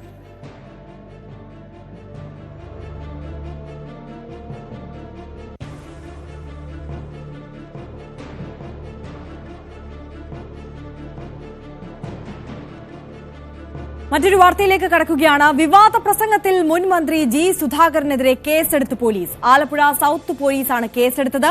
പോലീസിന് നിയമോപദേശം ലഭിച്ചതിന് പിന്നാലെയാണ് കേസ്. പാർട്ടി സ്ഥാനാർത്ഥിക്കായി തപാൽ വോട്ടുകൾ പൊട്ടിച്ച് തിരുത്തൽ വരുത്തിയിട്ടുണ്ടെന്നായിരുന്നു സുധാകരന്റെ വെളിപ്പെടുത്തൽ. ശരണ്യ സ്നേഹജൻ അല്പസമയത്തിനകം നമുക്കൊപ്പം ചേരും കൂടുതൽ വിവരങ്ങളുമായി. നമുക്കറിയാം, കഴിഞ്ഞ ദിവസം വളരെ വലിയ രീതിയിൽ വിവാദമായ ചർച്ചയായ വിഷയമായിരുന്നു ഇത്തരത്തിൽ NGO യൂണിയന്റെ ഒരു പരിപാടിയിൽ ജി സുധാകരൻ നടത്തിയ ഒരു പ്രസംഗം. 36 വർഷം മുമ്പ് ഇത്തരത്തിൽ തന്റെ പാർട്ടി സ്ഥാനാർത്ഥിയെ ജയിപ്പിക്കാനായി തപാൽ വോട്ടുകൾ തുറന്നു നോക്കി തിരുത്തൽ നടത്തിയെന്ന വളരെ ഗുരുതരമായ ഒരു വെളിപ്പെടുത്തലാണ് സുധാകരന്റെ ഭാഗത്ത് നിന്ന് വന്നത്. കേസെടുത്താലും തനിക്ക് കുഴപ്പമില്ല എന്നാണ് ആ പ്രസംഗം നടത്തിയ വേളയിൽ സുധാകരൻ പറഞ്ഞത്. പക്ഷേ ഇത് മാധ്യമങ്ങളിൽ അടക്കം വന്ന് വലിയ ചർച്ചയായ ഘട്ടത്തിൽ തെരഞ്ഞെടുപ്പ് കമ്മീഷൻ കേസുമായി മുന്നോട്ട് വന്നപ്പോൾ അദ്ദേഹം തൊട്ടു പിന്നാലെ തന്റെ വെളിപ്പെടുത്തലിൽ മലക്കം മറിയുന്നതും നമ്മൾ കണ്ടു. ഭാവനാത്മകമായാണ് താൻ അത് പറഞ്ഞത്. അത്തരത്തിൽ ഒരു തിരുത്തലും നടത്തിയിട്ടില്ല, തെരഞ്ഞെടുപ്പിൽ കൃത്രിമം താനോ തന്റെ പാർട്ടിയോ നടത്തിയിട്ടില്ല എന്ന തിരുത്തലുമായി ജി സുധാകരൻ വന്നിരുന്നു. പക്ഷേ ആ തിരുത്തലൊന്നും വിലപ്പോകില്ല, നിയമ നടപടിയുമായി തന്നെ മുന്നോട്ടു പോകും എന്നുള്ളതാണ് നിയമോപദേശം. ഈ വിഷയത്തിൽ കേസെടുക്കുന്നതിന് വേണ്ടി നിയമോപദേശം തേടിയിരുന്നു. നിയമോപദേശം അനുകൂലമായി വന്നതിന് പിന്നാലെയാണ് ഇപ്പോൾ കേസെടുത്തിട്ടുള്ളത്. ശരണ്യ സ്നേഹജൻ ചേരുന്നുണ്ട്. ശരണ്യ, വിശദാംശങ്ങൾ. ജി സുധാകരനെതിരെ കഴിഞ്ഞ ദിവസം NGO യൂണിയൻ പരിപാടിയുമായി ബന്ധപ്പെട്ട് നടത്തിയ വിവാദ പ്രസംഗത്തിലാണ് ഇപ്പോൾ Alappuzha south police case register ചെയ്തിട്ടുള്ളത്. IPC 465, 468, 471 വകുപ്പുകൾ പ്രകാരവും ഒപ്പം ജനപ്രതിനിധി നിയമം 135, 135A, 136, 128 വകുപ്പ് പ്രകാരവുമാണ് കേസ് രജിസ്റ്റർ ചെയ്തിട്ടുള്ളത്. ഇതിൽ തന്നെ ഫോർജറി അടക്കമുള്ള കാര്യങ്ങൾ ചൂണ്ടിക്കാട്ടിയാണ് ഇപ്പോൾ കേസ് രജിസ്റ്റർ ചെയ്തിട്ടുള്ളത് എന്നുള്ളതാണ് നമുക്ക് FIRൽ നിന്ന് മനസ്സിലാക്കാൻ കഴിയുന്നത്. കഴിഞ്ഞ ദിവസം നടന്ന വിവാദ പ്രസംഗത്തിലാണ് ജി സുധാകരൻ 1989 നടന്ന തിരഞ്ഞെടുപ്പുമായി ബന്ധപ്പെട്ട് ആ തിരഞ്ഞെടുപ്പിൽ വോട്ട് രേഖപ്പെടുത്താനായി പോസ്റ്റൽ വോട്ടുകൾ നൽകിയ ആളുകളുടെ വോട്ടുകൾ പരിശോധിച്ചുവെന്നും അതിനകത്ത് ചില തിരുത്തലുകൾ വേണ്ടിവന്നാൽ പാർട്ടി ഓഫീസുകൾ നടത്തപ്പെടുമെന്നുള്ള രീതിയിലുള്ള ഒരു പരാമർശം അദ്ദേഹത്തിന്റെ ഭാഗത്തു നിന്ന് ഉണ്ടാവുകയും പിന്നീട് അത് അദ്ദേഹം തിരുത്തുകയും ചെയ്തിരുന്നു. ആ പ്രസംഗത്തിൽ തന്നെ അദ്ദേഹം വ്യക്തമാക്കിയത് ഇത്തരത്തിൽ വോട്ട് രേഖപ്പെടുത്തണമെങ്കിൽ നേരിട്ട് രേഖപ്പെടുത്തുക, പോസ്റ്റൽ വോട്ടുകളായി NGO യൂണിയൻ ഓഫീസുകളിൽ നിന്നും എത്തുന്ന വോട്ടുകൾ പലതും 15%-ഓളവും CPM-ന് അല്ലെങ്കിൽ ഇടതുപക്ഷത്തിന് അനുകൂലമായ വോട്ടുകളല്ല എന്നുള്ളത് അദ്ദേഹം വിവരിക്കുകയും ചെയ്തിരുന്നു. അത്തരത്തിൽ വോട്ട് ചെയ്യാനുള്ള ആളുകൾ അത് നേരിട്ട് നൽകണം എന്നുള്ളൊരു നിർദ്ദേശമായിരുന്നു ആ പ്രസംഗത്തിന്റെ അവസാനം ഉണ്ടായിരുന്നെങ്കിൽ പോലും തുടക്കത്തിൽ പറഞ്ഞ കാര്യങ്ങളാണ് പിന്നീട് വിവാദമായി മാറുകയും അത് ജനപ്രതിനിധി നിയമപ്രകാരം ഉള്ള ഒരു നിയമപ്രശ്നങ്ങളിലേക്ക് നിയമക്കുരുക്കുകളിലേക്ക് പോവുകയും ചെയ്തത്. ഇന്നലെ തന്നെ തെരഞ്ഞെടുപ്പിന്റെ ജില്ലാ വരണാധികാരിയായ ജില്ലാ കളക്ടർ അലക്സ് വർഗീസ് ഈ സംഭവത്തിനകത്ത് അന്വേഷണം ആവശ്യപ്പെട്ടുകൊണ്ട് ജില്ലാ പോലീസ് മേധാവിക്ക് കത്ത് നൽകിയിരുന്നു. തുടർന്ന് ആലപ്പുഴ തഹസിൽദാരുടെ നേതൃത്വത്തിൽ അവിടെ എത്തി സുധാകരന്റെ വീട്ടിലെത്തി മൊഴി രേഖപ്പെടുത്തുകയും ചെയ്തിരുന്നു. ഈ സംഭവത്തിലാണ് ഇപ്പോൾ DDP ആയ അതിനുശേഷം, അതായത് ഇന്നലെ തഹസിൽദാർ ഇത്തരത്തിൽ മൊഴി രേഖപ്പെടുത്തിയതിനു ശേഷം DDP-യോട് നിയമോപദേശത്തിനായി സൗത്ത് പോലീസ് സമീപിച്ചിരുന്നു.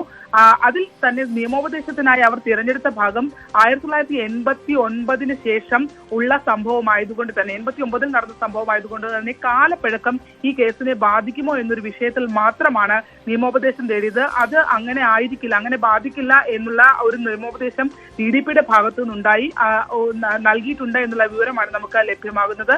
എന്നാൽ അതിനും അപ്പുറത്തേക്ക് മറ്റു വകുപ്പുകൾ കൂടി ഇതിനകത്തേക്ക് ചുമത്തപ്പെട്ടിട്ടുണ്ട് എന്നുള്ളതാണ്. കൃത്യമായി ഒരു കേസ് എടുക്കണമെന്നുള്ള ഒരു നിരീക്ഷണത്തിലേക്ക് തുടക്കം മുതൽ പോലീസ് ഉണ്ടായിരുന്നു എന്നുള്ള സൂചനകളും ശരണ്യ, അത് അത്രത്തോളം ഗൗരവമായ ജനാധിപത്യ പ്രക്രിയയെ തന്നെ അട്ടിമറിക്കുന്ന തരത്തിലുള്ള ഒരു സംഭവമായതുകൊണ്ടാണ് ആ ഗൗരവത്തിൽ തന്നെ ഈ അന്വേഷണവുമായി മുന്നോട്ട് പോകാൻ തീരുമാനിക്കുന്നത്. പക്ഷേ ഇവിടെ 36 വർഷം മുമ്പ് നടന്നൊരു സംഭവമാണ്. ഇതിൽ തെളിവ് ശേഖരിക്കൽ അടക്കം എന്നുള്ളത് വളരെ ദുഷ്കരമല്ലേ അന്വേഷണ സംഘത്തെ സംബന്ധിച്ച്, ഈ കേസ് അന്വേഷിച്ച് തെളിയിക്കുക എന്നുള്ളത്? തീർച്ചയായിട്ടും ഈ കേസ് നമ്മൾക്ക് ജി സുധാകരന്റെ പ്രസംഗം ശ്രദ്ധിച്ചാൽ തന്നെ മനസ്സിലാകും. ഒരു ഘട്ടത്തിൽ അദ്ദേഹം ഈ വിഷയം, അതായത് ഇത്തരത്തിൽ ഈ NGO യൂണിയനുമായി ബന്ധപ്പെട്ടുള്ള പരിപാടിയിലാണ് അദ്ദേഹം ഈ വിഷയം സംസാരിക്കുന്ന ഘട്ടത്തിൽ വളരെ കൃത്യമായി പറയുന്നു, തെരഞ്ഞെടുപ്പ് വരികയാണ്, തെരഞ്ഞെടുപ്പ് വരുന്ന ഘട്ടത്തിൽ ഒരു കാര്യം ശ്രദ്ധയിൽപ്പെടുത്തുന്നു എന്ന് പറഞ്ഞുകൊണ്ടാണ് അദ്ദേഹം തുടങ്ങുന്നത്. അതായത് വോട്ട് രേഖപ്പെടുത്തുമ്പോൾ ഇടതുപക്ഷ സംഘടന എന്നുള്ള സർവീസ് സംഘടന എന്നുള്ള രീതിയിൽ ആണ് NGO യൂണിയനെങ്കിലും പല വോട്ടുകളും, അതായത് പാർട്ടി ഓഫീസുകളിലേക്ക് നൽകുന്ന NGO യൂണിയന്റേതായ വോട്ടുകൾ പലതും, അതിൽ 15%-ഓളം ആ വോട്ടുകൾ ഇടതുപക്ഷത്തിന് ലഭിക്കാറില്ല. അതൊക്കെ പലപ്പോഴും പൊട്ടിച്ചു വരെ നോക്കാറുണ്ട് എന്നുള്ള രീതിയിൽ അദ്ദേഹം പറയുന്നു. മാത്രമല്ല അത്തരത്തിൽ പാർട്ടി ഓഫീസുകൾ ഇത് പൊട്ടിച്ചു നോക്കി ബോധ്യപ്പെടുന്ന സാഹചര്യം ഉണ്ട് എന്നുള്ള രീതിയിൽ അദ്ദേഹം പറഞ്ഞിട്ട് പിന്നീട് അതിൽ നിന്ന് അദ്ദേഹം തിരുത്തി മുന്നോട്ട് പോകുന്നുണ്ട്. അതായത് നിങ്ങളോട് പറയുന്നത് മറ്റൊന്നാണ്, വോട്ട് അങ്ങനെ രേഖപ്പെടുത്താൻ ആഗ്രഹിക്കുന്നവർ, സ്ട്രെയിറ്റ് ആയിട്ട് വോട്ട് രേഖപ്പെടുത്താൻ ആഗ്രഹിക്കുന്നവർ നിങ്ങൾ നേരിട്ട് വോട്ട് രേഖപ്പെടുത്തുക, അതായത് പോസ്റ്റൽ വോട്ടുകൾ നിങ്ങൾ നേരിട്ട് രേഖപ്പെടുത്തുക എന്നുള്ള രീതിയിൽ ആ പ്രസംഗത്തിൽ അദ്ദേഹം അത് ഒടുവിൽ തിരുത്തി വരുന്നുണ്ട് എന്നുള്ളതാണ്. ആ രീതിയിൽ നിൽക്കുകയാണെങ്കിൽ നമ്മൾ നിയമപരമായി ഈ പ്രസംഗത്തെ വ്യാഖ്യാനിച്ച് പരിശോധിക്കുകയാണെങ്കിൽ അതിൽ നിയമോപദേശം നൽകുന്ന ആളുകൾ ഉൾപ്പെടെ വ്യക്തമാക്കുന്നത് അത് നിയമപരമായി നിലനിൽക്കില്ല. അന്വേഷണത്തിലേക്ക് കടക്കുന്ന ഘട്ടത്തിൽ പോലീസിന് അത് നിയമപരമായി പ്രൂവ് ചെയ്യാൻ കഴിയില്ല. മാത്രമല്ല ജില്ലാ കമ്മിറ്റി ഓഫീസിൽ വെച്ചാണ് ഇത്തരം കാര്യങ്ങൾ പൊട്ടിച്ചു നോക്കാറുണ്ട്, പാർട്ടി ഓഫീസിൽ ജില്ലാ കമ്മിറ്റി ഓഫീസിൽ വെച്ച് നോക്കാറുണ്ട് എന്ന് അടക്കമുള്ള കാര്യങ്ങൾ പറയുമ്പോൾ തീർച്ചയായും ഇനി അത്തരം പരിശോധനകളിലേക്ക് കടക്കേണ്ട അടുത്ത ഘട്ടം CPM-ന്റെ ജില്ലാ കമ്മിറ്റി ഓഫീസ് അടക്കമുള്ള ഇടങ്ങളിലേക്കാണ്. അന്നുണ്ടായിരുന്ന നേതാക്കന്മാരെ അടക്കം ഈ കേസിൽ ചോദ്യം ചെയ്യുന്നുണ്ട്. അതൊക്കെ ഇനി നടക്കുമോ ഈ കേസിൽ? അതോ ജി സുധാകരൻ മാത്രമാണോ ഈ പ്രതി ചേർക്കപ്പെടുന്നത് എന്നതുൾപ്പെടെയുള്ള കാര്യങ്ങളിലേക്ക് അതിനകത്തുള്ള രാഷ്ട്രീയവും ഇതിനകത്തുണ്ട്, ഈ കേസിലുണ്ട് എന്നാണ് നമുക്ക് ഇപ്പോൾ മനസ്സിലാക്കാൻ കഴിയുന്നത്. എന്തായാലും നിലവിലുള്ള ഒരു എവിഡൻസ് പ്രകാരം ഈ കേസുമായി പോലീസിന് മുന്നോട്ട് പോകുക എന്നുള്ള ദുഷ്കരമാണ്. അതേസമയം തന്നെ സുധാകരൻ പറഞ്ഞ വാക്കുകളെ ഒരു കൺഫഷനായി കണക്കിലെടുത്തുകൊണ്ട് വേണമെങ്കിൽ കേസ് എടുക്കാമെന്നുള്ള രീതിയിലേക്ക് പോകാൻ കഴിയുമെങ്കിൽ പോലും ആ വാക്കുകളെ കീറി മുറിച്ച് പരിശോധിക്കുമ്പോൾ നിയമപരമായി നിലനിൽക്കില്ല എന്നുള്ള വിവരമാണ് നമുക്കിപ്പോൾ ലഭിക്കുന്നത്. ഒപ്പം തന്നെ തെരഞ്ഞെടുപ്പ് ഭരണാധികാരിയായ ജില്ലാ കളക്ടർ കൃത്യമായി ഇതിനകത്ത് കേസ് എടുക്കണമെന്ന് ഇന്നലെ തന്നെ നിയമോപദേശം കിട്ടുന്നതിന് മുമ്പ് തന്നെ ഡയറക്ഷൻ നൽകിയിരുന്നു എന്നുള്ളതാണ്. അതായത് അത്തരത്തിലുള്ള ചില ചർച്ചകളും ആലപ്പുഴയിൽ തുടങ്ങിയിട്ടുണ്ട് എന്ന് തന്നെ പറയാം. അതായത് മുകളിൽ നിന്നും ഒരു ഇടപെടൽ ഉണ്ടായിട്ടുണ്ടോ എന്നുള്ളതും ഈ വിഷയത്തിനകത്ത് മറ്റൊരു തലത്തിലേക്കുള്ള ചർച്ചകളിലേക്ക് വഴിവെക്കുന്നുണ്ട് എന്നുള്ളത് നമുക്കിപ്പോൾ മനസ്സിലാക്കാൻ കഴിയുന്നുണ്ട്. എന്തായാലും ജി സുധാകരൻ ഇപ്പോൾ ഉള്ളത് ആലപ്പുഴ ഗസ്റ്റ് ഹൌസിലാണ്. അദ്ദേഹത്തിന്റെ പ്രതികരണമാണ് ഇതിനകത്ത് കേൾക്കേണ്ടിയിരിക്കേണ്ടത്. കാരണം ഇന്നലെ ആ NGO യൂണിയന്റെ പരിപാടിയുമായി ബന്ധപ്പെട്ട് വിവാദങ്ങളിൽ അകപ്പെട്ടതിന് ശേഷം ഇന്നലെ വൈകിട്ട് അദ്ദേഹം പങ്കെടുത്ത പരിപാടികളിൽ താൻ ഭാവനാത്മകമായി പറഞ്ഞ ചില കാര്യങ്ങളെ മറ്റു രീതിയിൽ വളച്ചൊടിക്കാൻ ശ്രമിക്കുന്നു എന്നുള്ള രീതിയിലുള്ള ഒരു വിശദീകരണവും തിരുത്തലും ജി സുധാകരന്റെ ഭാഗത്തു നിന്ന് ഉണ്ടായിട്ടുണ്ടായിരുന്നു. പക്ഷേ ഈ കേസിനകത്ത് ഇങ്ങനെ ഒരു രജിസ്റ്റർ ചെയ്ത കേസ് വെറുതെ ഒരു കേസ് രജിസ്റ്റർ ചെയ്തത് റെഫർ ചെയ്യാനാണോ പോലീസ് ശ്രമിക്കുന്നത് എന്നുള്ളത് വരും ദിവസങ്ങളിൽ നമ്മൾ നോക്കിക്കാണേണ്ടിയിരിക്കുന്നു. എങ്ങനെ ഇതിനകത്തൊരു എവിഡൻസ് കൊണ്ടുവരാൻ പോലീസിന് കഴിയും എന്നുള്ളത് നേരത്തെ ഭാവി ചോദിച്ചതുപോലെ തന്നെ വളരെ വലിയൊരു ചോദ്യചിഹ്നമാണ്. അതെ, തീർച്ചയായും ശരണ്യ സൂചിപ്പിച്ചതുപോലെ തന്നെ നിയമപരമായി നീങ്ങുമ്പോൾ അന്വേഷണ സംഘം നേരിടേണ്ടി വരുന്നത് ഒരുപാട് വെല്ലുവിളികളാണ്. 1989 നടന്ന ഒരു സംഭവമാണ് ജി സുധാകരൻ കഴിഞ്ഞ ദിവസം വേദിയിൽ കോട്ട് ചെയ്തത്. അതുകൊണ്ട് തന്നെ ആ സംഭവത്തിൽ അദ്ദേഹം തിരുത്തി പറഞ്ഞതുപോലെ ഭാവന മാത്രമാണോ അതോ ശരിക്കും നടന്നതാണോ എന്ന് നിയമപരമായി തെളിവുകളുടെ അടിസ്ഥാനത്തിൽ തെളിയിക്കേണ്ട ബാധ്യത നിലനിൽക്കുന്നു. അത് വളരെ ദുഷ്കരമായി മാറും ഇനി ഈ അന്വേഷണ ഘട്ടത്തിൽ അന്വേഷണ സംഘത്തിന് എന്നുള്ളതും എടുത്തു പറയേണ്ട ഒരു കാര്യമാണ്. ശരണ്യ, രാഷ്ട്രീയപരമായി ഇത് നോക്കുമ്പോൾ നമുക്കറിയാം ഈ പരാമർശം തന്നെ CPM-നെ വല്ലാതെ വെട്ടിലാക്കിയിരുന്നു. കോൺഗ്രസിനടക്കം ഇട്ടുകൊടുത്തൊരു വടിയായിരുന്നു. ആ വടിയെടുത്ത് കോൺഗ്രസ് അടക്കമുള്ള പാർട്ടികൾ തിരിച്ചടിക്കാനും തുടങ്ങുകയും ചെയ്തിരുന്നു. ഇപ്പോൾ ഇത് നിയമപരമായി കൂടി നീങ്ങുമ്പോൾ അത് പാർട്ടിയെ വല്ലാത്തൊരു പ്രതിസന്ധിയിലേക്ക് കൊണ്ട് എത്തിക്കുന്നില്ലേ? ഭവ്യ, ഇതിൽ CPM-നെ കഴിഞ്ഞ കാലങ്ങളിലായി ജി സുധാകരന്റെ വാക്കുകൾ പ്രഹരമേൽപ്പിക്കുന്നുണ്ട് എന്നുള്ള കാര്യം യാഥാർത്ഥ്യം തന്നെയാണ്. പല തുറന്നു പറച്ചിലുകളും പല ഘട്ടത്തിലും അത്തരത്തിൽ പ്രതിരോധത്തിലാക്കുന്ന ഒരു സാഹചര്യമുണ്ട്. അത്തരം ഒരു താല്പര്യമില്ലായ്മ ഈ കഴിഞ്ഞ ദിവസങ്ങളിൽ ഉണ്ടായ സംഭവങ്ങളിൽ ഉണ്ടായിട്ടുണ്ട് എന്നുള്ളതൊരു യാഥാർത്ഥ്യമാണ്. അത്തരം ഒരു ഇടപെടൽ മുകൾ തട്ടിൽ നിന്നും ഈ കേസുമായി ബന്ധപ്പെട്ട് ഉണ്ടായിട്ടുണ്ടോ എന്നുള്ളത് പ്രാഥമികമായി എന്ത് തെളിവുകളുടെ അടിസ്ഥാനത്തിലാണ്? അതായത് ജി സുധാകരൻ പറഞ്ഞ കാര്യങ്ങൾ അദ്ദേഹം തന്നെ തിരുത്തി പറയുന്ന ഒരു സാഹചര്യത്തിലേക്ക് ഉണ്ടായിട്ടുണ്ടായിരുന്നു. നേരത്തെ സൂചിപ്പിച്ചതുപോലെ തന്നെ ഈ ഒരു മാധ്യമങ്ങളിലൂടെ വന്ന വാർത്തയുടെ അടിസ്ഥാനത്തിൽ ആണ് അന്വേഷണം എന്നുള്ളതാണ് ജില്ലാ പോലീസ് മേധാവിക്ക് ജില്ലാ കളക്ടർ നൽകിയ ഒരു ഇതിൽ പോലും, അതായത് കത്തിൽ പോലും വ്യക്തമാക്കുന്നത് അങ്ങനെയാണ്. അതായത് മാധ്യമ വാർത്തകളുടെ അടിസ്ഥാനത്തിൽ നടത്തുന്ന അന്വേഷണം. അതും ഇന്നലെ അത്തരത്തിൽ മൊഴി രേഖപ്പെടുത്തി പുറത്തിറങ്ങി തഹസിൽദാർ ഉൾപ്പെടെ വ്യക്തമാക്കിയതും അങ്ങനെ ഒരു കാര്യം തന്നെയാണ്. അതായത് മാധ്യമങ്ങൾ വന്ന വാർത്തയുടെ അടിസ്ഥാനത്തിൽ താങ്കൾ ഒരു അന്വേഷണത്തിനായി എത്തിയിരിക്കുന്നു എന്നുള്ളൊരു വിശദീകരണമാണ് നൽകിയത്.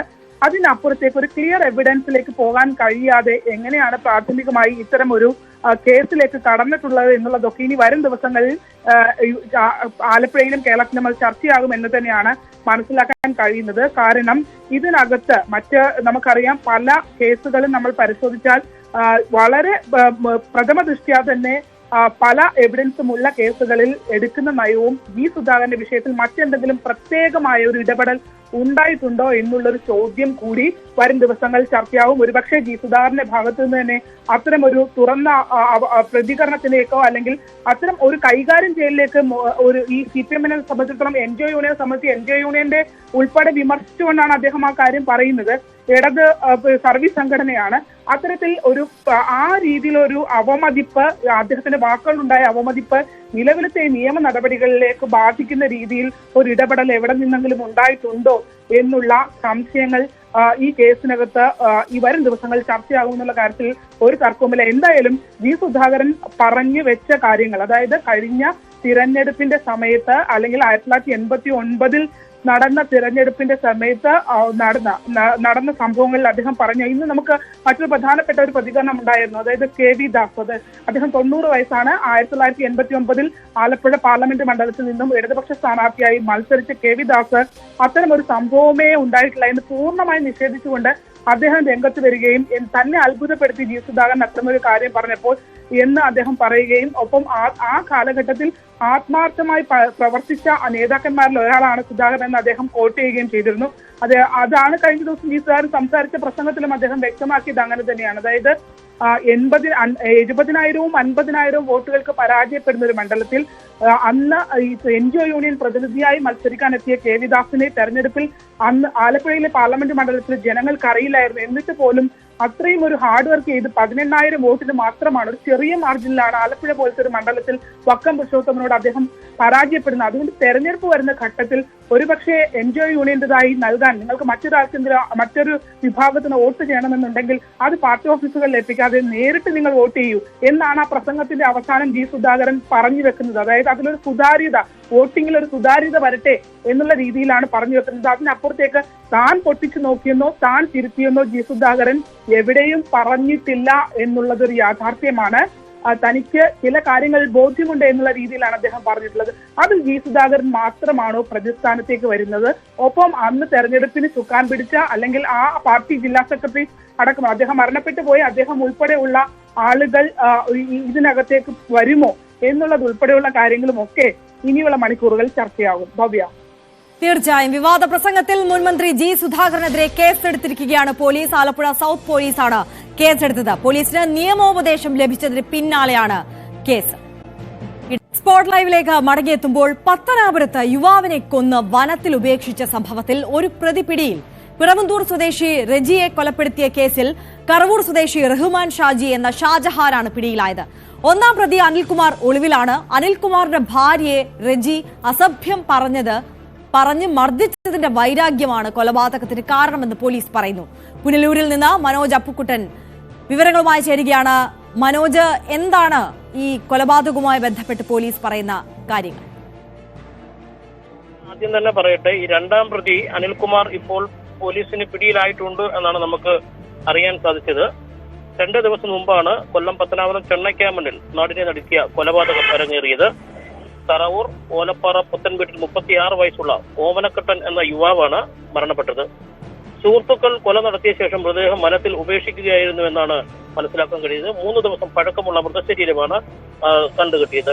സംഭവവുമായി ബന്ധപ്പെട്ട് 2 പേരാണ് പ്രതികളായുള്ളത്. ഓമനക്കുട്ടന്റെ സുഹൃത്തുക്കൾ തന്നെയാണ് ഈ 2 പേരും, അനിൽകുമാറും റഹ്മാൻ ഷാജിയും. റഹ്മാൻ ഷാജി ആദ്യം പിടിയിലായിരുന്നു. ഇപ്പോൾ അനിൽകുമാർ കൂടി പിടിയിലായിട്ടുണ്ടെന്നാണ് നമുക്ക് മനസ്സിലാക്കാൻ സാധിക്കുന്നത്. സംഭവവുമായി ബന്ധപ്പെട്ട് പോലീസ് പറയുന്നത് ഇങ്ങനെയാണ്: 3 പേരും സുഹൃത്തുക്കളാണ്. മദ്യപിച്ച തർക്കത്തിനിടയിൽ അനിൽകുമാറിന്റെ ഭാര്യയോട് ഓമനക്കുട്ടൻ മോശമായി പെരുമാറുകയും ഭാര്യയെ മർദ്ദിക്കുകയും ചെയ്തതായി പറയുന്നു. ഇതേ തുടർന്നുള്ള വൈരാഗ്യമാണ് കൊലപാതകത്തിൽ കലാശിച്ചത്. ശനിയാഴ്ച രാത്രി വാഴത്തോട്ടത്തിൽ കാവലിനായി പോയ ഓമനക്കുട്ടനെ സൗഹൃദം നടിച്ച് കൂട്ടിക്കൊണ്ടുവന്ന് മദ്യപിപ്പിച്ചു. മദ്യലഹരിയിലായ ഓമനക്കുട്ടനെ അനിൽകുമാറും റഹ്മാൻ ഷാജിയും ചേർന്ന് തല്ലിക്കൊല്ലുകയായിരുന്നു എന്നാണ് പോലീസ് നൽകുന്ന വിവരം. കൂലിപ്പണിക്കാരനായ ഓമനക്കുട്ടൻ അവിവാഹിതനാണ്. ഒന്നാം പ്രതിക്കായി കഴിഞ്ഞ ദിവസം മുതൽ സജീവമായ തെരച്ചിൽ ആരംഭിച്ചിരുന്നു. ഇപ്പോൾ ഒന്നാം പ്രതി അനിൽകുമാർ പിടിയിലായിട്ടുണ്ട് എന്നാണ് നമുക്ക് മനസ്സിലാക്കാൻ കഴിയുന്നത്. യെസ്, മനോജ് അപ്പുക്കുട്ടനാണ് വിവരങ്ങൾ നൽകിക്കൊണ്ടിരിക്കുന്നത്. പത്തനാപുരത്ത് യുവാവിനെ കൊന്ന് വനത്തിൽ ഉപേക്ഷിച്ച സംഭവത്തിൽ 2 പ്രതികൾ ഇപ്പോൾ പിടിയിലായിരിക്കുന്നു എന്നുള്ളതാണ് ഏറ്റവും പുതിയ വാർത്ത. പിറവന്തൂർ സ്വദേശി റെജിയെ കൊലപ്പെടുത്തിയ കേസിലാണ് കറവൂർ സ്വദേശി റഹ്മാൻ ഷാജി എന്ന ഷാജഹാൻ പിടിയിലായിരിക്കുന്നത്. ഒന്നാം പ്രതി അനിൽകുമാർ ഒളിവിലായിരുന്നു. ഇപ്പോൾ ഏറ്റവും ഒടുവിൽ വിവരം ലഭിക്കുമ്പോൾ അനിൽകുമാർ കൂടി പിടിയിലായിരിക്കുകയാണ്. മനോജ് അപ്പുക്കുട്ടൻ തുടരുന്നുണ്ട്. മനോജ്, ഈ കേസുമായി ബന്ധപ്പെട്ട് മറ്റെന്തൊക്കെ കാര്യങ്ങളാണ് ഇവരുടെ പശ്ചാത്തലമടക്കം പോലീസ് പങ്കുവെക്കുന്നുണ്ടോ?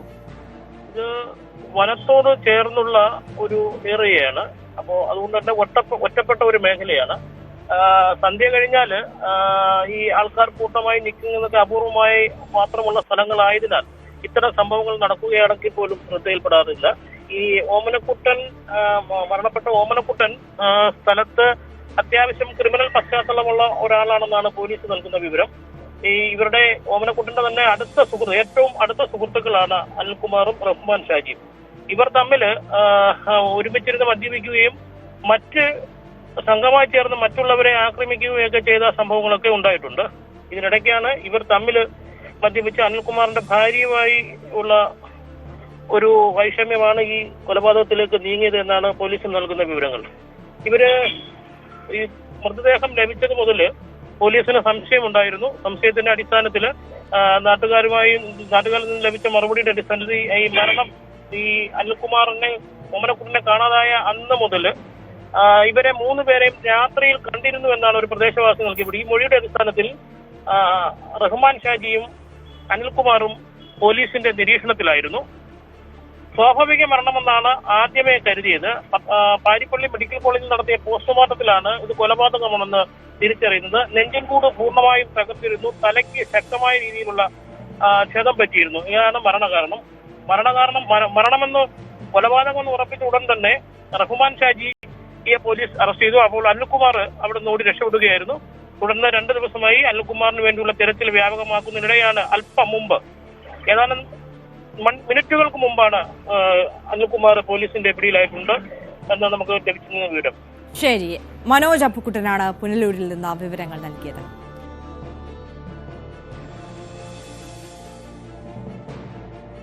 ഇനി മലപ്പുറത്തേക്കാണ് പോകുന്നത്. മലപ്പുറം കാളികാവിൽ ടാപ്പിംഗ് തൊഴിലാളിയെ കൊന്ന കടുവയെ പിടിക്കാനുള്ള ദൌത്യം ഊർജിതമായി പുരോഗമിക്കുകയാണ്. 3 സംഘങ്ങളായി തെരച്ചിൽ തുടരുകയാണ്. ആക്രമണത്തിൽ കൊല്ലപ്പെട്ട ഗഫൂറിന്റെ മൃതദേഹം കണ്ട സ്ഥലത്തും വെള്ളം കുടിക്കാൻ വരാൻ സാധ്യതയുള്ള പ്രദേശത്തുമായി 2 കൂടുകൾ സ്ഥാപിക്കും. തെരച്ചിലിനായി ഡ്രോണും ഉപയോഗിക്കും. കടുവയുടെ ആക്രമണത്തിൽ ഗഫൂറിന് കഴുത്തിൽ ആഴത്തിൽ മുറിവേറ്റതായി പോസ്റ്റ്മോർട്ടം റിപ്പോർട്ടിൽ പറയുന്നു. കടുവ ഉണ്ടാവാനുള്ള സാധ്യത ഏരിയയിൽ കംപ്ലീറ്റ് തെരച്ചിൽ നടത്തും. അതിനിടയ്ക്ക് ചാൻസ് എൻകൗണ്ടർ വരികയാണെങ്കിൽ നമ്മൾ മയക്കൊടി വെക്കുകയും ചെയ്യും. ഓക്കെ, ദെൻ രണ്ടാമത്തെന്ന് പറഞ്ഞാൽ നമ്മൾ ഇത് ഗ്രിഡായിട്ട് തിരിച്ചിട്ട് ക്യാമറ ട്രാപ്പ് വെക്കും. ഇതിന് എവിടെയാണ് ഇവൻ്റെ ആക്ടിവിറ്റി എന്ന് അറിഞ്ഞു കഴിഞ്ഞ ശേഷം അവിടേക്ക് നമ്മൾ പ്രഷർ കൊടുക്കുക ചെയ്യും. അവിടെയാണ് നമ്മൾ കുങ്കിയാനെ ഉപയോഗിക്കുന്നത്. അപ്പോൾ നമ്മൾ ബേസിക് ഇതെവിടെയാണ് ഇതിന് ആക്ടിവിറ്റി എവിടെയാണെന്നുള്ളതാണ് നമ്മൾ നോക്കിക്കൊണ്ടിരിക്കുന്നത്. ഡ്രോൺ ഉപയോഗിക്കുന്നതിന് നമ്മൾ തെർമൽ ഡ്രോൺസ് ആണ് മെയിനായിട്ട് ഉപയോഗിക്കുക. കാരണം എന്ന് പറഞ്ഞാൽ രാത്രിയാണ് നമ്മൾ ആക്ടിവിറ്റി നോക്കാൻ വേണ്ടിയിട്ട് അത് തെർമൽ ഡ്രോൺ ഉപയോഗിക്കുക. അപ്പോൾ നമുക്ക് അതിൻ്റെ ഹീറ്റ് സിഗ്നേച്ചർ കിട്ടും. ലോങ് ഓപ്പറേഷനാണ്, 28-29 ദിവസം വരെയൊക്കെ ചിലത് പോകാറുണ്ട്. നമ്മൾ 3 ടീമായിട്ട് ഓരോ ടീമിലും 20 പേരെ വെച്ചിട്ട് റാപ്പിഡ് റെസ്പോൺസ് ടീമിന് തെരച്ചിലിന് വേണ്ടിയിട്ട് കോമ്പിംഗ് ഓപ്പറേഷന് വേണ്ടിയിട്ട് ഇറക്കിയിട്ടുണ്ട്. 3 veterinarians doctor Arun Saharia, Ajesh and Shyam, അവർ 3 പേരെ വെച്ചിട്ട് 3 വെറ്റിനറി ടീം വച്ചിട്ടുണ്ട്. വയനാട്ടിൽ നിന്ന് ഡ്രോൺ സ്ക്വാഡ് വരുന്നുണ്ട്, 2 ഡ്രോൺസ് വരുന്നുണ്ട്. ഒരു കുംകി ഇവിടെ ഡിപ്ലോയ് ചെയ്തിട്ടുണ്ട്. ഇന്നൊരു kumki on the way from Wayanad. പിന്നെ 50ഓളം ക്യാമറ ട്രാപ്പുകൾ ഓൾറെഡി നമ്മൾ ഡിപ്ലോയ് ചെയ്തിട്ടുണ്ട്. അതിനുള്ള ദൃശ്യങ്ങൾ നമ്മൾ നോക്കിക്കൊണ്ടിരിക്കുകയാണ്.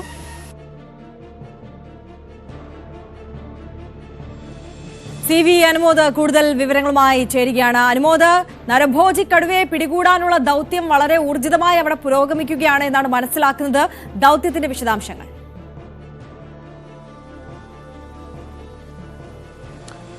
ആര്യ, ഇപ്പോൾ ഈ ഒരു വനമേഖലയിൽ, അതായത് എസ്റ്റേറ്റിന് വനമേഖലയോട് ചേർന്ന എസ്റ്റേറ്റിലും വനമേഖലയിലുമായിട്ട് ഇപ്പോൾ വനംവകുപ്പിൻ്റെ തെരച്ചിൽ അത് രാവിലെ തുടങ്ങിയത് ഇപ്പോഴും പുരോഗമിക്കുന്നുണ്ട്. 3 സംഘങ്ങളായ 60 പേരാണ് ഈ ഒരു തെരച്ചിലിൻ്റെ ഭാഗമായിട്ടുള്ളത്. അതോടൊപ്പം തന്നെ 2 ഇടങ്ങളിൽ കൂട് സ്ഥാപിച്ചു കഴിഞ്ഞു. നേരത്തെ പറഞ്ഞ പോലെ വെള്ളം കുടിക്കാൻ വരാൻ സാധ്യതയുള്ളിടത്തും അതുപോലെ ഈ ഗഫൂറിനെ കൊന്നയിടത്തും, അങ്ങനെ 2 ഇടത്തായിട്ട് കൂട് സ്ഥാപിച്ചു കഴിഞ്ഞു. അതോടൊപ്പം തന്നെ കൂടുതലിടങ്ങളിൽ, ഇന്നലെ 20 ഇടങ്ങളിലാണ് ക്യാമറയെങ്കിൽ ഇന്ന് 50 ഇടങ്ങളിൽ ക്യാമറ സ്ഥാപിച്ചു കഴിഞ്ഞു. പക്ഷേ ഇന്നലെ വെച്ച ഇടങ്ങളിൽ നിന്നും ഈ ക്യാമറയിൽ കടുവയുടെ ദൃശ്യം ഇതുവരെ പതിഞ്ഞിട്ടില്ല എന്നുള്ളതാണ് ഇപ്പോഴത്തെ ഒരവസ്ഥ. ഏറ്റവും പ്രധാനമായിട്ട് കടുവയെ ലൊക്കേറ്റ് ചെയ്യുകയാണ് ഇവിടെ ആദ്യ ഘട്ടത്തിൽ ചെയ്യുന്നത്. നേരത്തെ ഡോക്ടർ അരുൺ സക്രിയ സൂചിപ്പിച്ചതുപോലെ കടുവയുടെ സാന്നിധ്യം എവിടെയാണെന്ന് മനസ്സിലാക്കാൻ ആവശ്യമായ തെരച്ചിൽ, അത് ഒന്ന് മാനുവലായിട്ട്, അതായത് നമ്മൾ സാധാരണ ചെയ്യുന്ന ഓരോ മേഖലയും കൃത്യമായി വേർതിരിച്ച് അവിടെ ആളുകൾ നേരിട്ട് ചെന്ന് പരിശോധന നടത്തുക. 2 ഡ്രോണുകൾ ഉപയോഗിച്ചുള്ള, അത് രാത്രിയോടെ ആയിരിക്കും, വൈകുന്നേരത്തോടെയും ഡ്രോൺ ഉപയോഗിച്ചിട്ട് തെരച്ചിൽ നടത്തുക. അത് തെർമൽ ഡ്രോണാണ്. രാത്രിയിലും അതിന് ഈ മൃഗങ്ങളെ, പ്രത്യേകിച്ച് ഏത് മൃഗത്തെയും തിരിച്ചറിയാൻ കഴിയുന്ന തരത്തിലുള്ള തെർമൽ ഡ്രോൺ, ശരീര താപനിലയുടെ അടിസ്ഥാനത്തിൽ മൃഗങ്ങളെ തിരിച്ചറിയാൻ സഹായിക്കുന്ന ഡ്രോണുകളാണത്. അത് ഉപയോഗിച്ചുള്ള തെരച്ചിൽ കുറേ കൂടി ആധികാരികമാകുമെന്നാണ് ഈ മേഖലയിലുള്ളവർ പറയുന്നത്. അപ്പോൾ വൈകുന്നേരത്തോടെ തെർമൽ ഡ്രോൺസ് ഉപയോഗിച്ചുള്ള തെരച്ചിലും ആരംഭിക്കും. അങ്ങനെ കടുവയെ എവിടെയാണെന്ന് ലൊക്കേഷൻ കണ്ടെത്തി ആ മേഖലയിൽ കൂടുതൽ കേന്ദ്രീകരിച്ച് കുങ്കിയാനകളെ കൂടി ആ ദൗത്യത്തിൻ്റെ ഭാഗമാക്കിയിട്ടാണ് ഇതിനെ പിടികൂടാൻ ഉദ്ദേശിക്കുന്നത്. മറ്റ് ഒരു കുഞ്ചു എന്ന കുങ്കിയാന നേരത്തെ തന്നെ ഇവിടെ എത്തിച്ചേർന്നിട്ടുണ്ട്. കോന്നി സുരേന്ദ്രൻ കൂടി ഇന്ന് വൈകുന്നേരത്തോടെ എത്തിച്ചേരുമെന്നാണ് അറിയുന്നത്. അതിനുശേഷം ഈ കുങ്കിയാനകളെ ഉപയോഗിച്ചുള്ള തെരച്ചിൽ വളരെ നിർണായകമാണ്. ഈ 2 കുങ്കിയാനകളും കുഞ്ചുവും കോന്നി സുരേന്ദ്രനും കടുവ മിഷനുകളിൽ മുൻപ് ഒരുപാട് തവണ സഹായകമായ നിലയിൽ നിന്നവരാണ്. അവർക്ക് കടുവയുടെ സാന്നിധ്യം തിരിച്ചറിയാൻ, മണത്തറിയാനുള്ള ഒരു കഴിവുണ്ട്. സ്വാഭാവികമായിട്ടും കടുവ എവിടെയെന്ന് കണ്ടെത്തുവാൻ ഈ ആനകളുടെ സേവനം ഉപയോഗിക്കുവാനും സാധിക്കും. അത്തരത്തിൽ കടുവയെ കണ്ടെത്തി അതിനെ പിടികൂടുക എന്ന ലക്ഷ്യവുമായിട്ട് മുന്നോട്ട് പോവുകയാണ് വനംവകുപ്പ്. ആദ്യ ദിവസം നിലവിൽ ഇതുവരേക്കും കടുവയെ എവിടെയാണെന്ന് കണ്ടെത്താനായിട്ടില്ല എന്നുള്ളത് ഒരു വെല്ലുവിളിയാണ്. പക്ഷേ പലപ്പോഴും ഇത്തരം മിഷനുകളൊക്കെ ദിവസങ്ങളോളം നീണ്ടു നിൽക്കുന്ന ഒരു സാഹചര്യമുണ്ട്. അതെ, നേരത്തെ അനുമോദ് തന്നെ സൂചിപ്പിച്ചിരുന്നു ഈ ദൗത്യവുമായി ബന്ധപ്പെട്ട് നമ്മൾ സംസാരിക്കുമ്പോൾ, അതായത് സ്വാഭാവികമായും ഈ കടുവയെ സ്പോട്ട് ചെയ്യുക എന്നുള്ളതാണ് പ്രാഥമികമായ ഘട്ടം. പക്ഷേ ഈ ഒരു മേഖലയുടെ പ്രത്യേകത അനുസരിച്ച് നോക്കുമ്പോൾ ഇവിടെ ആ കടുവയെ സ്പോട്ട് ചെയ്യുക എന്നത് തന്നെ ഏറെ ദുഷ്കരമാണ്, അല്ലേ? തീർച്ചയായും ആര്യ, പ്രധാനപ്പെട്ട ഒരു കാര്യം തന്നെയാണത്. ഇത് നിലമ്പൂർ മലനിരകളോട് ചേർന്നുള്ള, പശ്ചിമഘട്ടത്തോട് ചേർന്നുള്ള മേഖലയാണ്. സൈലന്റ് വാലിയുടെ മറുവശത്തോട് ചേർന്നുള്ള പ്രദേശമാണ്. ഇവിടെ റബ്ബർ എസ്റ്റേറ്റ് മേഖലകൾ കൂടുതലായിട്ടുള്ള പ്രദേശം കൂടിയാണ്. അപ്പോൾ ഇവിടെ കുറ്റിക്കാടുകളും അതേപോലെ തന്നെ വലിയ പാറക്കെട്ടുകളും ധാരാളമായിട്ടുണ്ട്. പ്രത്യേകിച്ച് ഗഫൂറിനെ കടുവ കൊന്നയിടത്തിന് കുറച്ച് അപ്പുറത്തേക്ക് അത്തരത്തിൽ ഒരുപാട് പാറക്കെട്ടുകൾ നിറഞ്ഞ മേഖലയാണ്. കുറ്റിക്കാടുകൾ നിറയുമുണ്ട്. അവിടെയൊക്കെ ഒരു മൃഗം ഒളിച്ചു നിന്നാൽ പോലും നമുക്ക് നടന്നു പോകുമ്പോൾ അതിനപ്പുറത്ത് ഒളിച്ചു നിന്നാൽ പോലും കാണാൻ കഴിയാത്ത രീതിയിലുള്ള ഭൂഘടനയാണ്. അത്രയും അധികം കുറ്റിച്ചിട്ടുകൾ നിറഞ്ഞൊരു സ്ഥലമാണ്. അപ്പോൾ അവിടെ ഈ മൃഗം ഒളിച്ചു നിൽക്കുമ്പോൾ അതിനെ കണ്ടെത്തി അതിനെ മയക്കുപിടി വയ്ക്കുക എന്നുള്ളത് വലിയ വെല്ലുവിളി തന്നെയാണ് നൽകുന്നത്. അതിൽ 2 സാഹചര്യങ്ങൾ, 2 ഘടകങ്ങൾ അതിന് പ്രധാനമായിട്ടും സഹായകമാകുന്നത്. ഒന്ന്, ഡ്രോണുകളാണ്. നിശ്ചിത ഉയരത്തിൽ പറത്തി ഡ്രോണുകൾ ഉപയോഗിച്ചുള്ള തെരച്ചിൽ, അതുപോലെ തെർമൽ ഡ്രോൺസ്. ഈ ഓരോ ജീവിയുടെയും ശരീരഊഷ്മാവ് കൃത്യമായിട്ട് മനസ്സിലാക്കുന്ന തരത്തിലുള്ള, അതോടൊപ്പം കുങ്കിയാനകൾ, ഈ സംവിധാനങ്ങൾ ഉപയോഗിച്ച് ഈ കടുവയെ കണ്ടെത്താൻ കഴിയുമെന്ന പ്രതീക്ഷയാണ് വനം വകുപ്പിനുള്ളത്. തീർച്ചയായും CB അനുമോദാണ് വിവരങ്ങൾ നൽകിയത്. എന്തായാലും മലപ്പുറം കാളികാവിൽ ഇറങ്ങിയ നരഭോജി കടുവയെ പിടികൂടാനുള്ള ദൗത്യം അത് വളരെ ഊർജിതമായി പുരോഗമിച്ചുകൊണ്ടിരിക്കുകയാണ്. നെടുമ്പാശ്ശേരിയിൽ കൊല്ലപ്പെട്ട ഐവിൻ ജിജോയുടെ പോസ്റ്റ്മോർട്ടം റിപ്പോർട്ട് പുറത്ത്. തലക്കേറ്റ പരുക്കാണ് ഐവിന്റെ മരണകാരണമെന്നാണ് പോസ്റ്റ്മോർട്ടത്തിലെ പ്രാഥമിക കണ്ടെത്തൽ. തല മതിലിലോ മറ്റോ ഇടിച്ചതായാണ് സംശയം. ശരീരത്തിൽ മറ്റു പരുക്കുകൾ ഉണ്ടെന്നും പോസ്റ്റ്മോർട്ടം റിപ്പോർട്ടിൽ പറയുന്നുണ്ട്. സ്വകാര്യ എയർലൈൻ കാറ്ററിംഗ് സ്ഥാപനത്തിലെ ജീവനക്കാരനായ ഐവിൻ ജിജോ ജോലി കഴിഞ്ഞ് കാറിൽ മടങ്ങവേ CISF ഉദ്യോഗസ്ഥരായ മോഹൻകുമാർ, വിനയ് കുമാർ ദാസ് എന്നിവർ സഞ്ചരിച്ച കാറുമായി ഉരസി. ഇതേ ചൊല്ലി വാക്കുതർക്കമുണ്ടായതിന് പിന്നാലെയാണ് ഉദ്യോഗസ്ഥർ ഐവിനെ കാറിടിപ്പിച്ച് കൊന്നത്. ഐവിന്റെ സംസ്കാരം അല്പസമയത്തിനകം നടക്കും. ആജ്ഞ രവീന്ദ്രൻ കൂടുതൽ വിവരങ്ങളുമായി ചേരുകയാണ്. ആജ്ഞ, വളരെ നിസ്സാരമായ ഒരു കാര്യത്തിന്റെ പേരിൽ നടന്ന അരും കൊലയാണ്. ഈ പ്രതികൾ പിടിയിലായിട്ടുണ്ട്, അവർ അറസ്റ്റിലാണ്. മാത്രവുമല്ല ഐവിൻ ജിജോ, ആ ചെറുപ്പക്കാരന്റെ വിയോഗം ആ കുടുംബത്തെയും നാടിനെയും ഒക്കെ ഒന്നാകെ വേദനിപ്പിച്ചതാണ്. ഐവിന്റെ സംസ്കാര ചടങ്ങുകൾ അല്പസമയത്തിനകം നടക്കുമല്ലേ?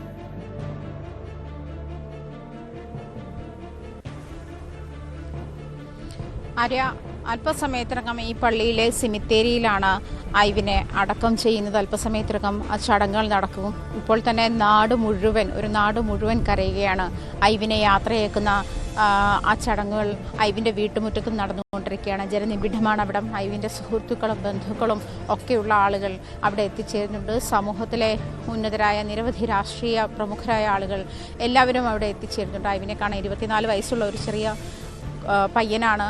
ജീവിതം തുടങ്ങിയിട്ടേ ഉള്ളൂ. ആ ഒരു സാഹചര്യത്തിൽ പോലും ഒരു ചെറിയ ഉരസൽ, വണ്ടി തമ്മിലുണ്ടായ ഒരു ചെറിയ ഉരസൽ, സൈഡ് കൊടുക്കുന്നതുമായി ബന്ധപ്പെട്ടുണ്ടായ ഒരു ചെറിയ ഫ്രിക്ഷനാണ് ഇത്ര വലിയൊരു ദാരുണമായ കൊലപാതകത്തിലേക്ക് നയിച്ചത് എന്നുള്ളതാണ് എല്ലാവരുടെയും വേദന. അതാണ് ആ അമ്മ കരയുമ്പോൾ പറയുന്നതാണ്, അവനെ കയ്യോ കാലോ തല്ലിയൊടിച്ചിരുന്നെങ്കിലും ഇങ്ങനെ കൊന്നുകളയേണ്ടിയിരുന്നില്ലല്ലോ എന്ന് ഐവിൻ്റെ അമ്മ നിലവിളിച്ചുകൊണ്ട് പറയുന്നുണ്ട്.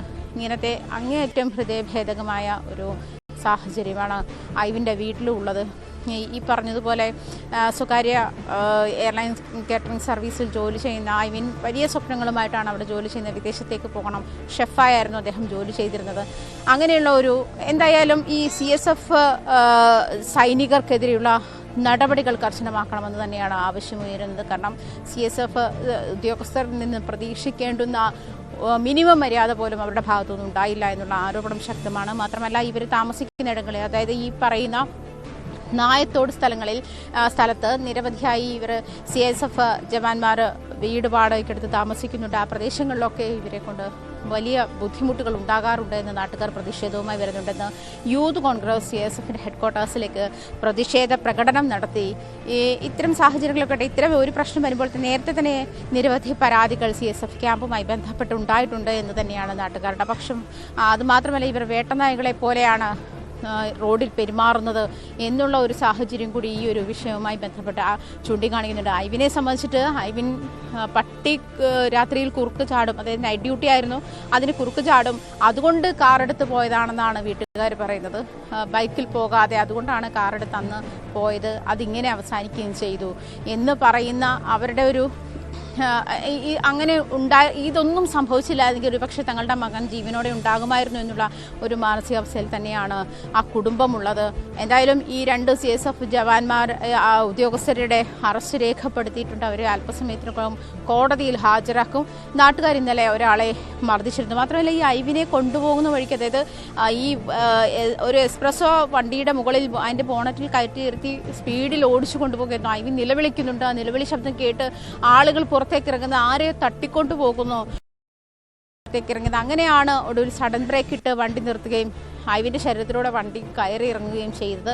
കയറി ഇറങ്ങുമ്പോഴും പിന്നെയും 20 മിനിറ്റോളം വണ്ടിയിൽ തന്നെ വലിച്ചിഴച്ചു കൊണ്ടുപോയി. അതായത് ഐവിൻ ആ വണ്ടിയിൽ പിടിച്ചു കിടക്കുകയായിരുന്നു, അപ്പോഴും വലിച്ചിഴച്ചു കൊണ്ടുപോയി എന്ന് തന്നെയാണ് പറയുന്നത്. എന്തായാലും നാട്ടുകാരെ അവരെ കയ്യിൽ കിട്ടിയ ഒരാളെ നന്നായി മർദ്ദിച്ചിട്ടുണ്ട്.